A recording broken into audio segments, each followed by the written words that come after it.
അലൈക്കും വറഹ്മത്തുള്ളാഹി വബറകാതുഹു. അൽഹംദുലില്ലാഹി റബ്ബിൽ ആലമീൻ. അല്ലാഹുമ്മ സല്ലി വസല്ലിം വബാരിക് അലാ റസൂലിക വഹബീബിക സയ്യിദിനാ മുഹമ്മദ് വഅലാ ആലി വഅസ്ഹാബി സയ്യിദിനാ വമൗലാനാ മുഹമ്മദ്. റബ്ബിശ്റഹ് ലീ സദ്രി വയസ്സിർ ലീ അംരി വഹ്ലുൽ ഉഖ്ദതം മിൻ ലിസാനി യഫ്ഖഹു ഖൗലി. ഇൻ ഉരീദു ഇല്ലൽ ഇസ്ലാഹ മസ്തതഅതു വമാ തൗഫീഖി ഇല്ലാ ബില്ലാഹ് അലൈഹി തവക്കൽതു വഇലൈഹി ഉനീബ്. അഊദു ബില്ലാഹി മിനശ് ശൈത്വാനിർ റജീം. ബിസ്മില്ലാഹിർ റഹ്മാനിർ റഹീം. യൗമ നദ്ഉ കുല്ല ഉനാസിൻ ബിഇമാമിഹിം فمن أوتي كتابه فأولئك يقرؤون كتابهم ولا يظلمون فتيلا. صدق الله مولانا العظيم. وقال نبينا محمد صلى الله عليه وسلم فإنه من يعش منكم بعدي فسيرى اختلافا كثيرا فعليكم بسنتي وسنة الخلفاء الراشدين المهديين عضوا عليها بالنواجذ كما قال نبينا محمد رسول الله صلى الله عليه وسلم. صلاة الله على الهادي أمينا محمد الرسول أبي الحسينا. ബഹുമാന്യരായ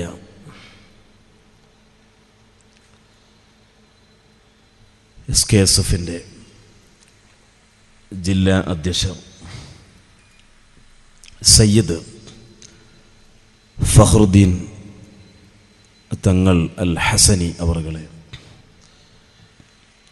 വേദിയിലെ സാദാത്യങ്ങളായ സയ്യിദ് ഹുസൈൻ കോയ തങ്ങൾ, സയ്യിദ് KS തങ്ങൾ, സയ്യിദ് ഹബീബ് കോയ തങ്ങൾ, ഉസ്താദ് കൊടുമുടി അലി ഫൈദി അവറുകളെ, ഈ യോഗത്തിൻ്റെ ആദ്യക്ഷം വഹിച്ചുകൊണ്ടിരിക്കുന്ന പ്രഗത്ഭനായ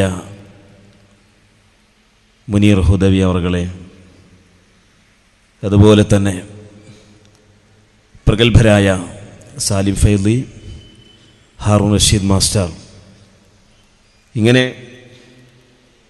എൻ്റെ പ്രിയപ്പെട്ട സഹപ്രവർത്തകനും ആദർശ പോരാളിയുമായ സലാം ഫൈദി എടപ്പാൾ അവറുകൾ ഉൾപ്പെടെ വേദിയിലുള്ള ധാരാളം നേതാക്കളെ, പണ്ഡിതന്മാരെ, SKSF-ന്റെ കരുത്തരായ അഹ്ലുസുന്നയുടെ ആവേശമായ എൻ്റെ പ്രിയപ്പെട്ട സഹോദരങ്ങളെ, പ്രവർത്തകന്മാരെ, അകലെ നിന്നും അടുത്തു നിന്നുകൊണ്ടും ഈ വേദിയെ ശ്രദ്ധയോടെ വീക്ഷിച്ചുകൊണ്ടിരിക്കുന്ന പ്രിയപ്പെട്ട ശ്രോതാക്കളെ, സുഹൃത്തുക്കളെ, അല്ലാഹു സുബ്ഹാനഹു വ തആല നമ്മുടെ ഈ സംഗമം സാലിഹായ ഒരു അമലായി സ്വീകരിക്കുമാറാവട്ടെ. ഇത് സംഘടിപ്പിക്കാൻ വേണ്ടുന്ന സഹായ സഹകരണങ്ങൾ ചെയ്യുകയും ചെയ്തുകൊണ്ടിരിക്കുകയും ചെയ്യുന്ന എല്ലാ സഹോദരങ്ങൾക്കും അല്ലാഹു തആല രണ്ട് ലോകത്തും വലിയ പ്രതിഫലം പ്രദാനം ചെയ്യുമാറാവട്ടെ. രാജ്യം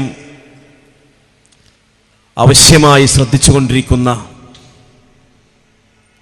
കേരളത്തിൻ്റെ എല്ലാ ജില്ലകളിലും എന്നല്ല, കേരളത്തിന് പുറത്തും വിദേശങ്ങളിലും ഇന്ന്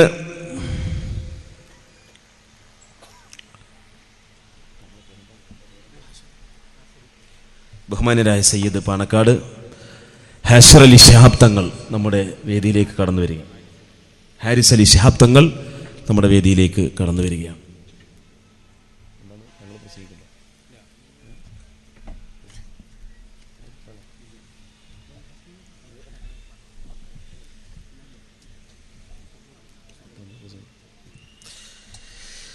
രാജ്യം മുഴുവൻ നമ്മുടെ ഇന്നത്തെ പരിപാടി ശ്രദ്ധിച്ചുകൊണ്ടിരിക്കുകയാണ്. രാജ്യരക്ഷയ്ക്ക് സൗഹൃദത്തിൻ്റെ കരുതൽ എന്ന മനുഷ്യജാലികയാണ്. പല ജാലികകളും നമ്മുടെ മുമ്പിലുണ്ടെങ്കിലും, പല മനുഷ്യ ചങ്ങലകളും നമ്മുടെ മുമ്പിലുണ്ടെങ്കിലും, പക്ഷേ ഈ സൗഹാർദ്ദത്തിൻ്റെയും സാഹോദര്യത്തിൻ്റെയും സമകാലിക ചിന്തകൾ രാജ്യത്തിന് പ്രദാനം ചെയ്യുന്ന ഇത്രയും സന്തോഷകരമായ സംഗമങ്ങൾ രാജ്യത്ത് വേറെ നടക്കുന്നില്ല എന്നതാണ് യാഥാർത്ഥ്യം.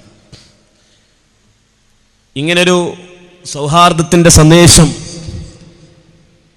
അഹ്ലുസുന്നയുടെ പ്രവർത്തകരായ SKSF-ന്റെ പ്രവർത്തകന്മാർക്കും നേതാക്കൾക്കും സമർപ്പിക്കാൻ സാധിക്കുന്നത് എന്തുകൊണ്ടാണ്? ഈ കൂട്ടായ്മ എന്ന് പറഞ്ഞാൽ ഇന്നലെ പെയ്ത മഴയിൽ മുളച്ചതല്ല.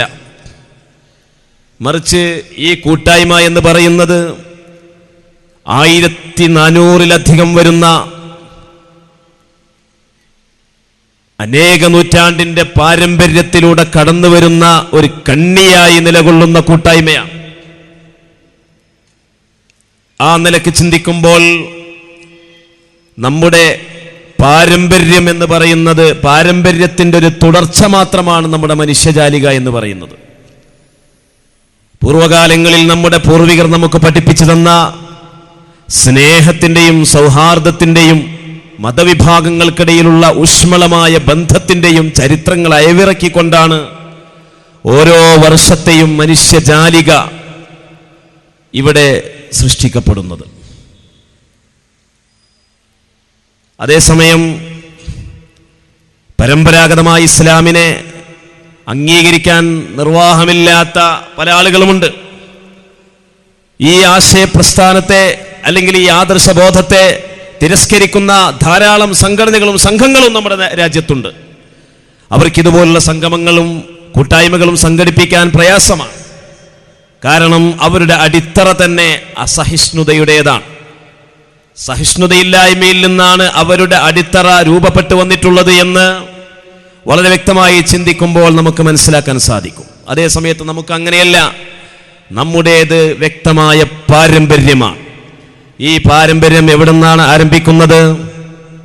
ഒന്നാമത്തെ മനുഷ്യൻ തന്നെ സയ്യിദുന ആദം നബി അലൈഹിസ്സലാം, അബുൽ ബഷർ ആദം നബി അലൈഹിസ്സലാം ഒന്നാമത്തെ മനുഷ്യൻ തന്നെ പ്രവാചകനാണ്. ആദം നബി അലൈഹിസ്സലാം മുതൽ ഒട്ടനേകം പ്രവാചകന്മാർ കഴിഞ്ഞുപോയി. ശീസ് നബിയും ഇദ്രീസ് നബിയും ഇബ്രാഹിം നബിയും ഇസ്ഹാഖ് നബിയും യൂസുഫ് നബിയും മൂസാ നബിയും അങ്ങനെ ഒരുപാട് നബിമാരെ എണ്ണിപ്പോയി.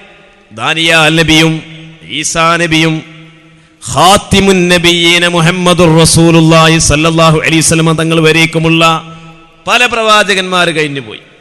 ആ പ്രവാചകന്മാർ ഞാൻ എണ്ണിപ്പറഞ്ഞ കൂട്ടത്തിൽ വിശുദ്ധ ഖുർആനിൽ പേരെടുത്തു പറഞ്ഞ 25 പ്രവാചകന്മാരുണ്ട് അല്ലേ?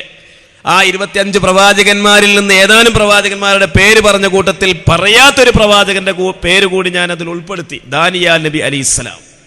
ദാനിയാൽ നബി അലൈഹിസ്സലാം ഈസാ നബിക്ക് മുമ്പേ മരിച്ചുപോയ നബിയാണ്. ദാനിയാൽ നബി അലൈഹിസ്സലാമിന്റെ പേര് ഖുർആനിൽ പരാമർശിച്ചിട്ടില്ല. പക്ഷേ നമ്മുടെ ഹദീസ് ഗ്രന്ഥങ്ങളിലും ചരിത്ര ഗ്രന്ഥങ്ങളിലും ബഹുമാനപ്പെട്ട ആ പ്രവാചകന്റെ ചരിത്രം പറഞ്ഞിട്ടുണ്ട്. ഉമർ ഇബ്നുൽ ഖത്താബ് റളിയല്ലാഹു തആല അൻഹുവിന്റെ ഭരണകാലത്ത് തുസ്തുർ എന്ന് പറയുന്ന നാട് സഹാബിമാർ കീഴടക്കുകയുണ്ടായി. പക്ഷേ അവിടെ ഒരു അത്ഭുതം നടന്നിരുന്നു. ഒരു വലിയ പെട്ടിയിൽ, ഒരു പേടകത്തിൽ മഹാനായ ദാനിയാൽ നബി അലൈഹിസ്സലാമിന്റെ വഫാത്തായ ശരീരം അവര് ഭൂമിയിൽ മറമാടാതെ സൂക്ഷിച്ചു വെച്ചതായിരുന്നു ഒരു വീട്ടിൻ്റെ അകത്ത്. എന്തായിരുന്നു ആ നാട്ടുകാർ ചെയ്തിട്ടുണ്ടായിരുന്നത്? അവർക്ക് വരൾച്ച നേരിട്ടാൽ, അവർക്ക് വലിയ കെടുതികളും ദുരന്തങ്ങളും സംഭവിച്ചാൽ മഹാനായ ദാനിയാൽ നബി അലൈഹിസ്സലാമിനെ സൂക്ഷിച്ചതായ ആ പെട്ടി പുറത്തേക്കെടുത്തുകൊണ്ട് വാനിലേക്ക് ഉയർത്തിക്കൊണ്ട് പടച്ച തമ്പുരാനോട് ദുആ ചെയ്യുമ്പോൾ അവർക്ക് മഴ വർഷിക്കുകയാണ്. ആരെങ്കിലും പറഞ്ഞോ? ആ ചരിത്രം ഉദ്ധരിച്ച ഏതെങ്കിലും ഇമാമ് പറഞ്ഞോ അത് ശിർക്കാണെന്ന്? മുസന്നഫ് ഇബ്നു അബീ ശൈബയിൽ ആ സംഭവം പറഞ്ഞിട്ടില്ലേ? ഹാഫിദ് ഇബ്നു കസീർ അവിടുത്തെ അൽ ബിദായത്ത് വന്നിഹായ എന്ന ലോകപ്രസിദ്ധ ഇസ്ലാമിക ചരിത്ര ഗ്രന്ഥത്തിൽ അത് രേഖപ്പെടുത്തിയിട്ടില്ലേ? അതുപോലെ തന്നെ അൽ കഹ്ഫ് സൂറയുടെ വ്യാഖ്യാനത്തിൽ അനേകം മുഫസ്സിരീങ്ങൾ അത് പറഞ്ഞിട്ടില്ലേ? പക്ഷെ അവരാരെങ്കിലും പറഞ്ഞോ അള്ളാഹുവിനോട് മഴ ചോദിക്കുവാൻ വേണ്ടി ഈ പ്രവാചകനെ കൊണ്ട് തവസ്സുലാക്കുക എന്ന് പറയുന്ന ഈ ഏർപ്പാട് ശിർക്കാണെന്ന് പറഞ്ഞോ? പറഞ്ഞില്ല. നബിയുന മുഹമ്മദുർ റസൂലുള്ളാഹി സല്ലല്ലാഹു അലൈഹി വസല്ലമ തങ്ങളുടെ ചെറിയ കുട്ടിക്കാലത്ത് അന്നെന്ത് ചെയ്യുമായിരുന്നു? അവർക്ക് മക്കക്കാർക്ക് മഴയില്ലാതെ വന്നാൽ, വരൾച്ച വന്നാൽ, നബിയുടെ ആ പിഞ്ചു കുഞ്ഞായ നബിയുടെ ശരീരം ആകാശത്തേക്ക് കാണിച്ചുകൊണ്ട് അവർ ദുആ ചെയ്താൽ അവർക്ക് മഴ പെയ്യുമായിരുന്നു.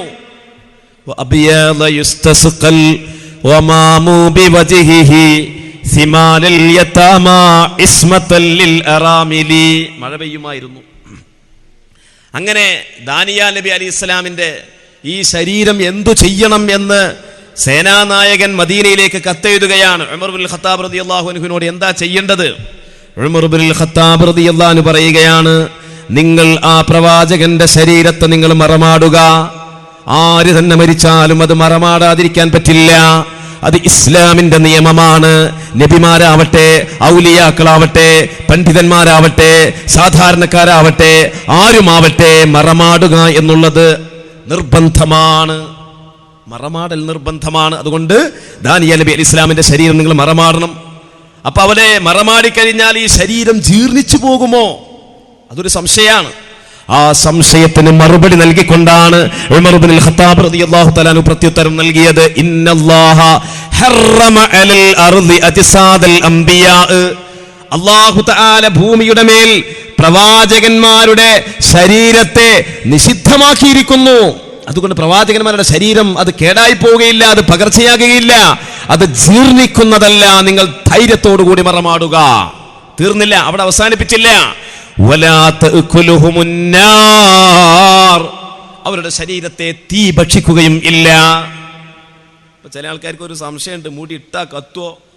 മുടി വീണാ കത്തൂല, പക്ഷേ മുടി ഇട്ടാ കത്തും. ഇങ്ങനെയൊക്കെയാണ് ഓരോരുത്തർ ഇപ്പൊ തഹക്കീക്ക് വളമ്പുന്നത്. ഞാൻ ആ വൈക്കൊക്കെ വരുന്നുണ്ട്. ഇവിടുന്ന് ഒരാള് സ്റ്റേജ് വന്ന് വീണാൽ കയ്യൊടിയും, പക്ഷേ ഇവിടുന്ന് സ്റ്റേജ് വന്ന് ഒരാൾ ഉന്തിട്ടാലോ കയ്യൊടിയില്ല. അങ്ങനെ ഒരു മസലുണ്ടോ? ഏത് സാധാരണക്കാർക്കും അറിയുന്ന കാര്യങ്ങളല്ലേ അതൊക്കെ. വീഴ്ത്തുമ്പോൾ അവിടെ ഒരു വീഴ്ചയുണ്ട്. വീഴ്ത്തുമ്പോൾ വീഴ്ചയില്ലെങ്കിൽ നിങ്ങൾക്ക് പറയാമായിരുന്നു. പക്ഷേ വീഴ്ത്തുമ്പോൾ, ഇടുമ്പോൾ അവിടെ ഒരു വീഴ്ചയും ഒരു സംഭവിക്കലും അവിടെ ഇല്ലേ? പിന്നെ എങ്ങനെയാണ് ആ പറഞ്ഞത്? അതിനുള്ള വ്യത്യാസം എന്താണ്? ഏതായാലും ഉമർ ഇബ്നുൽ ഖത്താബ് റളിയല്ലാഹു തആല അൻഹു പറഞ്ഞു, വലാ തഅകുലുഹുമുൻ നാർ. അവരെ തീ തൊടുകയും ഇല്ല, തീ തിന്നുകയും ഇല്ല. അതുകൊണ്ട് നിങ്ങൾ മറമാടിക്കൊള്ളുക എന്ന് സയ്യിദുന ഉമർ ഇബ്നുൽ ഖത്താബ് റളിയല്ലാഹു തആല അൻഹു പറഞ്ഞു. ആ കൂട്ടത്തിൽ പറഞ്ഞു, ആ പേടകത്തിൽ ഒരു ഗ്രന്ഥമുണ്ടായിരുന്നു, ആ ഗ്രന്ഥം നിങ്ങൾ എനിക്ക് കൊടുത്തയക്കണേ. ആ പേടകത്തിൽ ഏതാനും നെയ്യുകൾ ഉണ്ടായിരുന്നു, ബറക്കത്തിന്റെ ചില വസ്തുക്കളും ഉണ്ടായിരുന്നു. ഉമർ ഇബ്നുൽ ഖത്താബ് തങ്ങൾ നിർദ്ദേശിക്കുകയാണ്, നിങ്ങൾ ആ നെയ്യും മറ്റു വസ്തുക്കളും അതിൽ നിന്ന് നിങ്ങൾക്ക് ആവശ്യമുള്ളത് നിങ്ങൾ എടുത്തതിന് ശേഷം അത് ബറക്കത്തെടുക്കുവാൻ വേണ്ടി എനിക്ക് നിങ്ങൾ കൊടുത്തയക്കണേ എന്ന്. ആരാ പറയുന്നത്? മഹാനായ ഒരു പ്രവാചകന്റെ ശരീരത്തിന്റെ പരിസരത്ത് വെച്ചതായ വസ്തുവിനെ കൊണ്ട് ബറക്കത്തെടുക്കുക, തബറുക്ക് ചെയ്യുക, അതിൽ നിന്ന് ശാന്തി തേടുക, അതുകൊണ്ട് സമാധാനമുണ്ടാക്കുക, അത് ബറക്കത്തിന് വേണ്ടി വിനിയോഗിക്കുക എന്നത് ഇവിടെ പ്രാവർത്തികമാക്കിയത്, അതിനുവേണ്ടി ആവശ്യപ്പെട്ടത് സയ്യിദുന ഉമർ ഇബ്നുൽ ഖത്താബ് റളിയല്ലാഹു തആല അൻഹു ആണ്. മുസന്നഫ് ഇബ്നു അബീ ശൈബയിൽ ഇത് കാണാം, അൽ ബിദായത്ത് വന്നിഹായിൽ കാണാം, മറ്റനേകം കിതാബുകളിൽ ഇത് കാണാം. പിന്നെ എങ്ങനെ അത് ശിർക്കാകുക? മമ്പർത്ത് പോയിട്ട് ജാറ മൂടിയാൽ ശിർക്കാകുമത്രേ. മമ്പർത്ത് അവിടെ പരിസരത്ത് വെച്ച ഏതെങ്കിലും ഒരു വസ്തു ശരീരത്തിൽ ബറക്കത്തിന് വേണ്ടി പുരട്ടുന്നത് ശിർക്കാണ് എന്ന് ആരാണ് ഇവിടെ പഠിപ്പിച്ചത്? മഹാനായ ഉമർ ഇബ്നുൽ ഖത്താബ് റളിയല്ലാഹു തആല അൻഹു ആ പേടകത്തിൽ സൂക്ഷിച്ച ബറക്കത്തിന്റെ വസ്തുക്കളിൽ നിന്ന് ബാക്കിയുള്ളത് മദീനയിലേക്ക് കൊടുത്തയക്കാൻ വേണ്ടി പറഞ്ഞത് എന്തിനാ?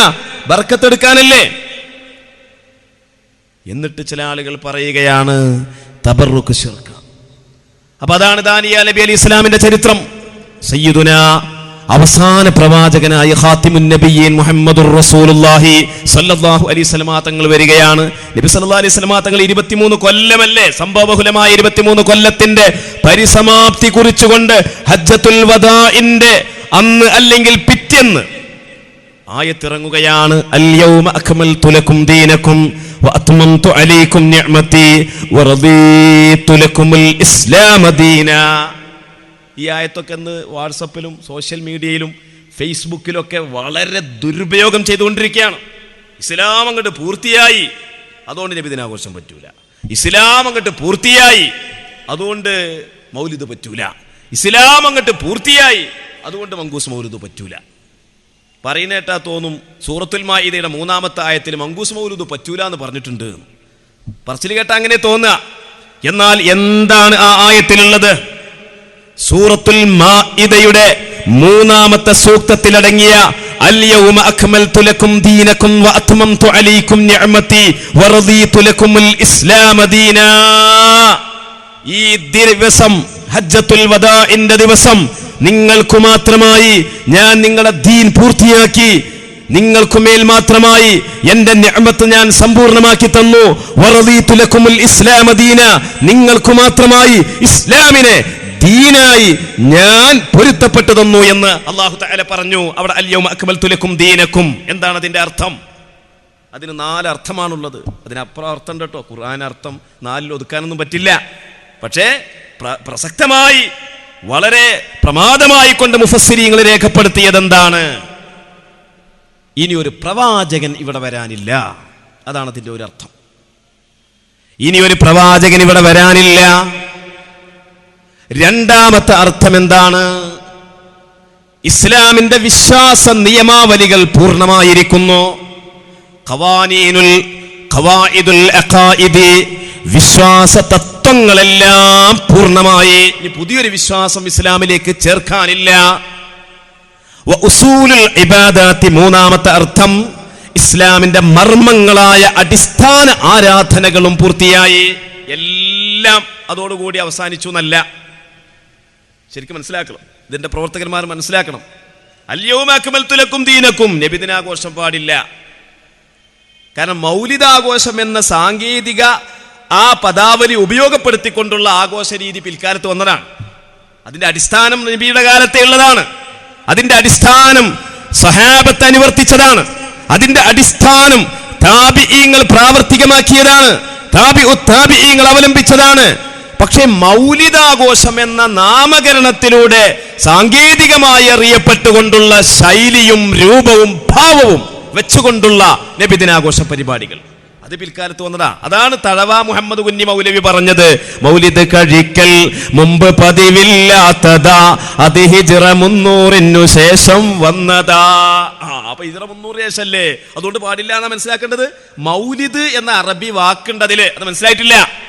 മൗലിദ് എന്ന അറബി വാക്കിൽ, ആ വാക്കിലടങ്ങിയ രൂപത്തിലുള്ള സാങ്കേതികമായ വാക്കിലടങ്ങിയ രൂപത്തിലുള്ള ആഘോഷ ശൈലി അത് പിൽക്കാലത്ത് വന്നതാണ്. അല്ലാതെ അടിസ്ഥാനം മുമ്പില്ല എന്നല്ല. അടിസ്ഥാനം എങ്ങനെ മുമ്പില്ലാതിരിക്കും? എങ്ങനെ ഇല്ലാതിരിക്കും? അള്ളാഹുവിന്റെ റസൂൽ സല്ലല്ലാഹു അലൈഹി വസല്ലമ തങ്ങൾ ജനിച്ചതിന്റെ 7-ാമത്തെ നാളിൽ അബ്ദുൽ മുത്തലിബ് എന്ന പിതാമഹൻ നബി സല്ലല്ലാഹു അലൈഹി വസല്ലമ തങ്ങളുടെ പേരിൽ അഖീഖത്ത് എന്ന ജന്മത്തോടനുബന്ധിച്ചുള്ള സന്തോഷത്തിന് വേണ്ടി, ശുക്രിന് വേണ്ടിയുള്ള അറവ് നിർവഹിച്ചിട്ടുണ്ട്. അതിന്റെ മാംസം വിതരണം ചെയ്തിട്ടുണ്ട്. ചരിത്രം നമ്മുടെ മുമ്പിൽ വരച്ചു കാണിച്ച കാര്യമാണ്. അതേ നബി സല്ലല്ലാഹു അലൈഹി വസല്ലമ തങ്ങൾ തന്നെ അഖൻ നബി സല്ലല്ലാഹു അലൈഹി വസല്ലമ ബഅദ അൻ ബുഇസ നബിയ്യാ, അനസ് റളിയല്ലാഹു അൻഹു റിപ്പോർട്ട് ചെയ്ത സഹീഹായ ഹദീസിൽ കാണാം. അനസ് ഇബ്നു മാലിക് റളിയല്ലാഹു അൻഹു റിപ്പോർട്ട് ചെയ്ത സഹീഹായ ഹദീസ്, അത് ഇമാം തബ്റാനി റിപ്പോർട്ട് ചെയ്തതാണ്. അതുപോലെ തന്നെ ഇമാം തഹാവി അവിടുത്തെ മുശ്കിലുൽ ആസാർ എന്ന ഹദീസ് ഗ്രന്ഥത്തിലും അതിന്റെ സനദ് വിശദമായി നമ്മുടെ മുമ്പിൽ പറഞ്ഞതാണ്. ആ സനദ് സഹീഹല്ല, അത് പ്രമാണമല്ല, അത് തെളിവല്ല എന്നിവിടെ പറഞ്ഞുകൊണ്ട് ആളുകളെ പറ്റിക്കാൻ പലരും പ്രവർത്തിച്ചു കൊണ്ടിരിക്കുന്നുണ്ടെങ്കിലും പക്ഷേ അത് ശരിയല്ല. അത് വളരെ പ്രമാണയോഗ്യമാണ്, അതിൽ യാതൊരു സംശയവും ഇല്ല. വേറെ ഒരു സനദിൽ പറഞ്ഞ അബ്ദുല്ലാഹിബ്നുൽ മുഹറർ ഉണ്ട്, അദ്ദേഹത്തെ പറ്റി ചില നിരൂപണങ്ങളുണ്ട് എന്നത് വെച്ചിട്ട് ഈ സനദിൽ പറഞ്ഞ അബ്ദുല്ലാഹിബ്നുൽ മുസന്നയെ സംബന്ധിച്ച് ഒരു നിരൂപണവും നടത്താൻ നബിദിനാഘോഷത്തിന്റെ എതിരാളികൾക്ക് സാധ്യമല്ല. അതുകൊണ്ട് എന്റെ പ്രിയപ്പെട്ട സഹോദരന്മാർ മനസ്സിലാക്കണം, നബി സല്ലല്ലാഹു അലൈഹി വസല്ലമ തങ്ങളുടെ ജന്മദിനം എന്ന് പറയുന്നതിന്റെ അടിസ്ഥാനപരമായിട്ട് അഖൻ നബി സല്ലല്ലാഹു അലൈഹി വസല്ലമ ബഅദ അൻ ബുഇസ നബിയ്യ, അല്ലാഹുവിന്റെ റസൂല് പ്രവാചകനായതിനു ശേഷം അഖീഖത്ത് അറുത്തു. എന്താ അഖീഖത്ത് എന്ന് പറഞ്ഞാൽ? ജന്മത്തിന്റെ പേരിലുള്ള ശുക്ർ രേഖപ്പെടുത്തി, ജനിച്ചതിന്റെ പേരിലുള്ള സന്തോഷവും ശുക്റും അവിടെ രേഖപ്പെടുത്തുന്ന അറവ് നിർവഹിച്ചുകൊണ്ട് വിതരണം ചെയ്തു എന്ന് വളരെ പ്രസക്തമായ ഹദീസിലൂടെ നമ്മളെ പഠിപ്പിച്ചതിന്റെ വെളിച്ചത്തിൽ മഹാനായ ഹാഫിദ് സുയൂത്തി റളിയല്ലാഹു അൻഹു, ലോകപ്രസിദ്ധ ശാഫിഈ മദ്ഹബിലുള്ള ഇമാമായ ഇമാം സുയൂത്തി റളിയല്ലാഹു അൻഹു അവിടുത്തെ ഹുസ്നുൽ മഖ്സദ് ഫീ അമലിൽ മൗലിദ് എന്ന കിതാബിൽ എന്താ പറയുന്നത്? ഈ തെളിവ് വെച്ചുകൊണ്ട് നബിദിനാഘോഷം യുസാബു അലാ ദാലിക ഫാഇലുഹാ, അത് കൂലി ലഭിക്കുന്ന പുണ്യകർമ്മമാണ് എന്ന് നമുക്ക് മനസ്സിലാക്കാം എന്ന് ആരാ പറയുന്നത്? മഹാനായ ഹാഫിദ് അസ്സുയൂത്തി റളിയല്ലാഹു. ഹാഫിദ് സുയൂത്തി എന്നൊക്കെ പറഞ്ഞാൽ നമ്മളെ ഇപ്പോഴത്തെ കാലത്തുള്ള ഹാഫിദ് എന്ന് പറഞ്ഞ ഖുർആൻ മനപ്പാടാക്കിയ ഹാഫിദ് മാത്രമല്ല, ലക്ഷക്കണക്കിന് ഹദീസുകളെ അതിന്റെ മുഴുവൻ ചരിത്രങ്ങളും വെച്ചുകൊണ്ട് ഹാഫിളായ മഹാനാണ്. അപ്പൊ അങ്ങനെയുള്ള നബിദിനാഘോഷം, അതിൽ മൗലിദ് കഴിക്കൽ ഹിജ്റ 300 ശേഷം വന്നതുകൊണ്ട് തെറ്റാണെന്ന് പറയാൻ പറ്റൂല. അങ്ങനെയാണെങ്കിൽ നമുക്ക് ഒരുപാട് പാട്ടുണ്ടാക്കാം. നമ്മളെ മനുഷ്യജാലികയെ പറ്റി മനുഷ്യജാലികയെ പറ്റി പാട്ടുണ്ടാക്കിക്കൂടെ? നമ്മളെ മദ്രസയെ സംബന്ധിച്ച് പാട്ടുണ്ടാക്കിക്കൂടെ? മദ്രസ നടത്തൽ മുമ്പ് പതിവില്ലാത്തതാ, അത് ഹിജ്റ 1000 ശേഷം വന്നതാ. 300 കഴിഞ്ഞിട്ട് ഇപ്പൊ 1000 ആയിട്ടുണ്ട്. എന്നാ ഇനി മദ്രസ പൊളിച്ചണം അതിന്റെ അർത്ഥം? മദ്രസ പൊളിക്കണം എന്നാണോ? അല്ലല്ലോ. അപ്പൊ എന്നതുപോലെയാണ് എന്റെ പ്രിയപ്പെട്ട സഹോദരന്മാരെ, അപ്പോ അടിസ്ഥാനപരമായ ഇബാദത്തുകൾ പൂർത്തിയായി. പിന്നെ നാലാമത് പറഞ്ഞത് എന്താണ്? അൽയൗമ അക്മൽതു ലക്കും ദീനക്കും എന്ന് പറഞ്ഞാൽ വഖവാനീനുൽ ഇജ്തിഹാദ്. ഇത് പണ്ഡിത വിദ്യാർത്ഥികളും സാധാരണക്കാരായ നമ്മുടെ പ്രവർത്തകന്മാരും അതുപോലെ അകലെ നിന്നൊക്കെ ആരെങ്കിലും ശ്രവിക്കുന്നുണ്ടെങ്കിൽ ശ്രോതാക്കളും നിങ്ങൾ ശരിക്കും മനസ്സിലാക്കണം. ഖുർആനിന്റെ ആയത്തിനെയാണ് പണ്ഡിതന്മാർ വിശദീകരിക്കുന്നത്.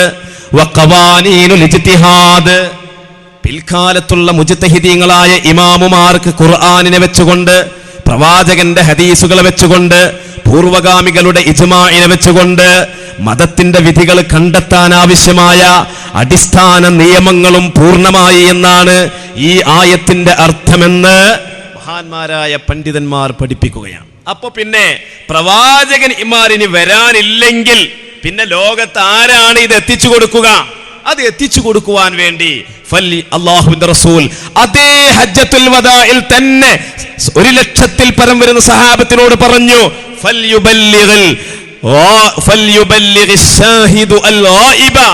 ഇവിടെയുള്ള സഹാബികളെ, നിങ്ങൾ ഇനി നാടിന്റെ നാനാഭാഗത്ത് പോയിക്കൊണ്ട്, രാജ്യങ്ങളിൽ പോയിക്കൊണ്ട്, ഭൂമിയുടെ വിവിധ കേന്ദ്രങ്ങളിൽ പോയിക്കൊണ്ട് ഈ സന്ദേശം നിങ്ങൾ എത്തിച്ചു കൊടുക്കുക എന്ന് ശഫീഉനാ മുഹമ്മദുർ റസൂലുള്ളാഹി സ്വല്ലല്ലാഹു അലൈഹി വസല്ലം പഠിപ്പിച്ചു. അങ്ങനെ നമ്മുടെ ഇന്ത്യയിൽ, അതുപോലെ മറ്റനേകം രാജ്യങ്ങളിൽ, പക്ഷെ നമ്മുടെ കേരളത്തിൽ, ഇന്ത്യയിൽ എന്ന് പറയുമ്പോൾ നമ്മുടെ കേരളത്തിൽ അള്ളാഹുവിന്റെ റസൂലിന്റെ കാലത്തു തന്നെ ആ ഇസ്ലാം ഇവിടെ വരികയാണ് കേരളത്തിൽ. അപ്പോ കേരളത്തിലുള്ള ഇസ്ലാമിന്റെ പ്രത്യേകത എന്താണ്? അതിലൊരു അപ്ഡേഷൻ ഇല്ല, ഒരു കൂട്ടിച്ചേർക്കലില്ല. അള്ളാഹുവിന്റെ റസൂലിന്റെ തിരുനാവിൽ നിന്ന് കേട്ട ആ മഹിതമായ ആദർശവും ആചാരങ്ങളും അതേപടി സഹാബിമാരിലൂടെ താബിഈങ്ങളിലൂടെ കേരളത്തിലേക്ക് എത്തുകയാണ്. ഉത്തരേന്ത്യയിൽ അത് എത്തിയിരുന്നില്ല. ഡൽഹിയിലോ കശ്മീരിലോ അല്ലെങ്കിൽ പശ്ചിമ ബംഗാളിലോ മറ്റു കേന്ദ്രങ്ങളിലോ അക്കാലത്ത് ഇസ്ലാം എത്തിയിട്ടില്ല. അതുകൊണ്ട് തന്നെ കേരളത്തിലുള്ള ഇസ്ലാം എന്ന് പറയുന്നത് വളച്ചുകെട്ടില്ലാത്ത ഇസ്ലാമായിരുന്നു. 1921 വരെ ഏകദേശം 10, 12, 13 നൂറ്റാണ്ട് കാലം ഇവിടെ കലഹങ്ങളില്ല, ഭിന്നിപ്പുകളില്ല, ആദർശപരമായ, ആശയപരമായ, ആചാരപരമായ ഭിന്നിപ്പുകളില്ല. എല്ലാവരും ഒരേ ആശയത്തിലും ആചാരത്തിലും പോകുമ്പോഴാണ് കേരളത്തിൽ വഹാബിസം എന്ന് പറഞ്ഞിട്ടൊരു വിഭാഗം വന്നത്. എന്നാൽ കേരളത്തിൽ വഹാബിസം വരുന്നതിന്റെ ഒരു 100 വർഷം മുമ്പ് ഉത്തരേന്ത്യയിൽ വഹാബിസം വന്നു. ഉത്തരേന്ത്യയിൽ ഇസ്ലാം വന്നത് പിൽക്കാലത്താണ്, പക്ഷേ ഉത്തരേന്ത്യയിൽ വഹാബിസം വന്നത് കേരളത്തിൽ വരുന്നതിന് മുമ്പാണ്. ആരാണ് ഉത്തരേന്ത്യയിൽ വഹാബിസം കൊണ്ടുവന്നത്? ഉത്തരേന്ത്യയിൽ വഹാബിസം കൊണ്ടുവന്നത് മുഹമ്മദ് ഇസ്മായിൽ അദ്ദഹ്ലവി. കേരളത്തിൽ വഹാബിസം കൊണ്ടുവന്നത് വക്കം മൗലവിയാണല്ലോ, അതേ തുടർന്ന് KM മൗലവിയാണല്ലോ, അങ്ങനെയുള്ള ആളുകളാണല്ലോ. എന്നാൽ ഉത്തരേന്ത്യയിൽ വഹാബിസം കൊണ്ടുവന്നത് മുഹമ്മദ് ഇസ്മായിൽ ദഹ്ലവിയാണ്. ആ ദഹ്ലവിയെ ആദർശ പുരുഷനായി കണ്ടുവരുന്ന ഒരു പ്രസ്ഥാനമാണ് തബ്ലീഗ് ജമാഅത്ത് എന്ന് പറയുന്നത്. ശരിക്കും നമ്മൾ മനസ്സിലാക്കണം. നമ്മൾ തബ്ലീഗ് ജമാഅത്തുകാർ ഒരു പക്ഷേ ഒരുപാട് കണ്ടിട്ടുണ്ടാകും. ഒരുപാട് തബ്ലീഗ് ജമാഅത്തുകാരെ കണ്ടിട്ടുണ്ടാവും. അവർ ദീനീ പരിശ്രമത്തിന് വേണ്ടിയൊക്കെ ക്ഷണിക്കാറുണ്ട്. കുറച്ച് താടിയൊക്കെ ഒരുപക്ഷെ അധികം കൂടുതലുണ്ടാവും, അതിനെ ഞാൻ വിമർശിക്കല്ല. വേഷവിധാനങ്ങളിലൊക്കെ ഒരുപക്ഷെ കാണാൻ നല്ല സൗന്ദര്യം ഉണ്ടാകും, അല്ലെങ്കിൽ മാതൃകയെന്ന് തോന്നിപ്പോകും. പക്ഷേ ആ തബ്ലീഗ് ജമാഅത്ത് പലപ്പോഴും എനിക്ക് തന്നെ അനുഭവം ഉണ്ടായിട്ടുണ്ട്. ഒരിക്കൽ നമ്മുടെ കാരത്തൂര് ഭാഗത്ത് ഒരു പ്രസംഗത്തിന് വേണ്ടി പോകുമ്പോൾ പട്ടണടക്കാവ് എന്ന് പറഞ്ഞ സ്ഥലത്ത് അവിടെ മഗ്‌രിബ് നിസ്കരിക്കാൻ വേണ്ടി ഇറങ്ങിയിട്ട് ഹോട്ടൽ കയറി ചായയൊക്കെ കുടിച്ച് ഒരു ബുക്ക് സ്റ്റാളിൽ നോക്കുന്നതിൻ്റെ ഇടയിൽ 2 താടി വെച്ച ആൾക്കാരിൻ്റെ അടുത്ത് വന്നിട്ട് പറഞ്ഞ്, ഞങ്ങൾ കൊടക്കല്ല് എന്ന് പറഞ്ഞ സ്ഥലത്ത് അവിടെ ജില്ലാ സംഗമം നടന്നുകൊണ്ടിരിക്കുകയാണ് അത്ര അവരെ പിറ്റേന്ന്. അപ്പോൾ ആ സംഗമത്തിൽ ഒരു ദീനീ പരിശ്രമം, സംഗമം എന്നല്ല പറഞ്ഞത്, ദീനീ പരിശ്രമം എന്നാണ് പറഞ്ഞത്. ദീനീ പരിശ്രമത്തിൽ നിങ്ങളെ ഞങ്ങൾ ക്ഷണിക്കുകയാണെന്ന് പറഞ്ഞു. അപ്പോൾ ഞാൻ എവിടുന്ന് വരുന്നു, എവിടുത്താണ്, ഏത് നാട്ടുകാരനാണെന്നും അവർക്കറിയില്ല. ഞാനൊരു എവിടുക്ക പോകുന്നതെന്നും അവർ ചോദിച്ചിട്ടില്ല. നേരെ വിളിച്ചു, നിങ്ങൾ ഞങ്ങളെ ദീനിൻ്റെ പരിശ്രമത്തേക്ക് വരണം. ഞാൻ പറഞ്ഞു, ഞാൻ ഇപ്പോൾ 2 കിലോമീറ്റർ അപ്പുറത്ത് കാരത്തൂർ എന്ന് പറഞ്ഞ സ്ഥലത്ത് ഞാൻ ഒരു ദീനീ പരിശ്രമത്തിന്, വേറെ പരിശ്രമത്തിന് പോവുകയാണ്, ഞാൻ നിങ്ങൾ അങ്ങോട്ട് ക്ഷണിക്കുകയാണെന്ന് പറഞ്ഞു. അപ്പോൾ ഒരു മണ്ടയ്ക്ക് ചൊറി. അപ്പം നമ്മൾ ക്ഷണിക്കുമ്പോൾ മണ്ടയ്ക്ക് ചൊറിയ, എന്താണ് അതിൻ്റെ കാരണം? മറ്റൊരിക്കലുണ്ടായ ഒരു അനുഭവം, തബ്ലീഗ് ജമാഅത്തിൻ്റെ ആളുകൾ എന്നോട് ചോദിക്കുകയാണ്. ഒരിക്കൽ ഒരു പള്ളിക്ക് ജോലി ചെയ്യുന്ന സമയത്ത് സുബീസ്കാരം കഴിഞ്ഞിട്ട് ആദ്യം തന്നെ പള്ളിക്കത്തെ ഖത്തീബുമായിട്ട് കുശലാന്വേഷണം നടത്തിക്കൊണ്ട് ദഅവത്തിന് ഇറങ്ങാം എന്നൊരു നിർദ്ദേശം അവർക്കുണ്ട്, ഇറങ്ങണം എന്നുള്ളത്. അപ്പോൾ അതിൻ്റെ ഭാഗമായിട്ട് റൂമിലേക്ക് വന്നിട്ട് ഇങ്ങനെ സംസാരിച്ച് കുറേ നേരം സംസാരിച്ച്, അപ്പോൾ പിന്നെ എന്നോട് ചോദിച്ചു, നിങ്ങൾ ജമാഅത്തിന് പോരണമെന്ന് ചോദിച്ചു. അപ്പോൾ ഒരു ജമാഅത്ത്, സുബി ജമാഅത്ത് കഴിഞ്ഞിട്ട് റൂമുകൾ പോയിട്ടുള്ളൂ. അപ്പോൾ പിന്നെ ജമാഅത്തിന് പിന്നെയും വരണമെന്നാണ് ചോദിക്കുന്നത്. ആ ജമാഅത്ത് എന്ന് പറഞ്ഞാൽ 4 പീസത്തെ ജമാഅത്താണ്. അത് ബാംഗ്ലൂർക്കോ അല്ലെങ്കിൽ ചെന്നൈക്കൊക്കെ ആയിരിക്കും, പല സ്ഥലങ്ങളിലേക്കൊക്കെ കാരണം നല്ല ബിരിയാണി കിട്ടും, നല്ല ചാപ്പാടൊക്കെ കിട്ടും, അതിനൊന്നും ഒരു കുറവുണ്ടാവില്ല. ഞാൻ പറഞ്ഞു, ഞാൻ പോരാം, ഞാൻ വരാം. അപ്പോൾ അങ്ങനെ സന്തോഷത്തോടു കൂടി ഇരിക്കുമ്പോൾ ഞാൻ പറഞ്ഞു, നമ്മളിപ്പോൾ എന്തിനാണ് പോകുന്നതെന്ന് ചോദിച്ചു. നമ്മൾ ഇങ്ങനെ ആളുകളെ അടുത്തൊക്കെ നമ്മളെ നിസ്കാരത്തിൻ്റെ കാര്യങ്ങളൊക്കെ പറയാനാണ്. അപ്പോൾ ഞാൻ പറഞ്ഞു, ആയിക്കോട്ടെ, നമുക്ക് നിസ്കാരത്തിൻ്റെ കാര്യങ്ങൾ പറയണം, ഈമാൻ്റെ കാര്യങ്ങളും പറയണ്ടേ. അപ്പോൾ നമ്മളെ കൂട്ടത്തിൽ വല്ല വഹാബിയോ മൗദൂദിയോ ഖാദിയാനിയോ അങ്ങനെ ഈമാൻ പേച്ച ആൾക്കാരെങ്കിലൊക്കെ നമ്മളെ കൂട്ടത്തിലുണ്ടെങ്കിൽ നമ്മൾ ആദ്യം ഓലെ കൊണ്ട് നിസ്കാരത്തിൻ്റെ കാര്യം പറയുന്നതിന് മുമ്പായിട്ട് പോലെ കൽബിൻ്റെ ഈമാൻ്റെ കാര്യമല്ലേ പറയേണ്ടത്. അപ്പം ഞാൻ എന്നെക്കൊണ്ട് അറിയുന്ന വിധത്തിൽ, എനിക്കറിയുന്ന ആ വിധത്തിൽ ഞാൻ അവരെ ഈമാൻ നേരാക്കാൻ പറ്റുന്ന കാര്യങ്ങളൊക്കെ പറഞ്ഞു കൊടുക്കാൻ പറ്റുമോ എന്ന് ചോദിച്ചു. ഉടനെ പറഞ്ഞ മറുപടി, നിങ്ങൾ പോരണ്ടാറും. അതെന്താ നിങ്ങൾ പോരണ്ടാന്ന് പറഞ്ഞത്? ഇവിടെയാണ് തബ്ലീഗ് ജമാഅത്തിൽ അന്തർലീനമായിട്ടുള്ളത് ശുദ്ധമായ വഹാബിസമാണ് എന്ന് നമുക്ക് വായിച്ചെടുക്കാൻ സാധിക്കാം. കഴിഞ്ഞ തവണ ഈ അടുത്ത് നമ്മുടെ സുപ്രഭാതത്തിൽ, കഴിഞ്ഞ 22-ാം തീയതിയിലെ സുപ്രഭാതത്തിൽ നമ്മുടെ പ്രിയങ്കരനായ ഒ എം ഷരീഫ് ദാരിമി കോട്ടയത്ത് നിന്നൊരു ലേഖനം എഴുതിയിട്ടുണ്ട്. നബിദിനാഘോഷ നിരോധനവും തബ്ലീഗിന്റെ തനിനിറവും. കോട്ടയം ജില്ലയിലെ ചില മഹല്ലുകളിൽ, തബ്ലീഗിന്റെ മേധാവിത്വമുള്ള മഹല്ലുകളിൽ സർക്കുലർ ഇറക്കിയിരിക്കുകയാണ്. നബിദിനാഘോഷം നിരോധിച്ചുകൊണ്ടുള്ള സർക്കുലർ, നബിദിനാഘോഷം പാടില്ല എന്ന് പറയുന്ന സർക്കുലർ. എന്തുകൊണ്ടാണ് അവർക്ക് നബിദിനാഘോഷം പാടില്ല എന്ന് പറയേണ്ടി വന്നതെന്ന് ചിന്തിക്കുമ്പോഴാണ് 1965 മഹാനായ ശൈഖുനാ റഈസുൽ മുഹഖ്ഖിഖീൻ കണ്ണിയത്ത് ഉസ്താദിന്റെ നേതൃത്വത്തിൽ സമസ്ത കേരള ജംഇയ്യത്തുൽ ഉലമായുടെ കേന്ദ്ര മുശാവറ 16/10/1965 തീരുമാനം അത് പ്രസക്തമാകുന്നത്. എന്താ തീരുമാനം എന്നറിയോ? കഴിഞ്ഞ യോഗത്തിൽ തബ്ലീഗ് ജമാഅത്തിനെ പറ്റി പരിശോധിക്കാൻ നിയമിച്ച സബ് കമ്മിറ്റി ഈ യോഗത്തിൽ സമർപ്പിച്ച റിപ്പോർട്ടിന്റെ അടിസ്ഥാനത്തിൽ അതിൽ ഉൾക്കൊള്ളുന്ന വിഷയങ്ങളെപ്പറ്റി ഗാഢമായി അവരുടെ ഗ്രന്ഥങ്ങൾ വഴി ചിന്തിക്കുകയും ആലോചിക്കുകയും ചെയ്തതിൽ തബ്ലീഗ് ജമാഅത്തിന്റെ തത്വങ്ങൾ മുബ്തദിഉകളുടെ തത്വങ്ങളാണെന്ന് ബോധ്യപ്പെടുകയാൽ തബ്ലീഗ് ജമാഅത്ത് മുബ്തദിഉകളുടെ ജമാഅത്താണെന്ന് ഈ യോഗം തീരുമാനിക്കുന്നു. മുബ്തദിഈങ്ങളെ ജമാഅത്താണ് തബ്ലീഗ് ജമാഅത്ത്. ഇത് സമസ്തയുടെ ഈ തീരുമാനം അക്ഷരം പ്രതി ശരിയാണ് എന്ന് കൃത്യമായി ബോധ്യപ്പെട്ടതിന് ശേഷമാണ് ഞാനിത് പറയാൻ തുടങ്ങിയിട്ടുള്ളത്. ഞാൻ മുമ്പ് ദർസ് നടത്തിയിരുന്ന പള്ളിയിൽ ഒരുപാട് തബ്ലീഗ് ജമാഅത്തുകാർ വരാറുണ്ട്. അന്നൊന്നും ഇവരെ സംബന്ധിച്ച് നമുക്ക് അറിയില്ലായിരുന്നു. സമസ്തയുടെ പ്രമേയത്തെപ്പറ്റിയും അതിൻ്റെ തീരുമാനത്തെപ്പറ്റിയൊക്കെ അറിയുമായിരുന്നുവെങ്കിലും അതിനെ സംബന്ധിച്ച് പഠിച്ചിട്ടുണ്ടായിരുന്നില്ല. പിന്നീട് ആ വിഷയം പഠിച്ചപ്പോൾ സമസ്തയുടെ തീരുമാനം കുറച്ച് മൃദുലായി പോയോ എന്ന് എനിക്ക് സംശയമുള്ളൂ.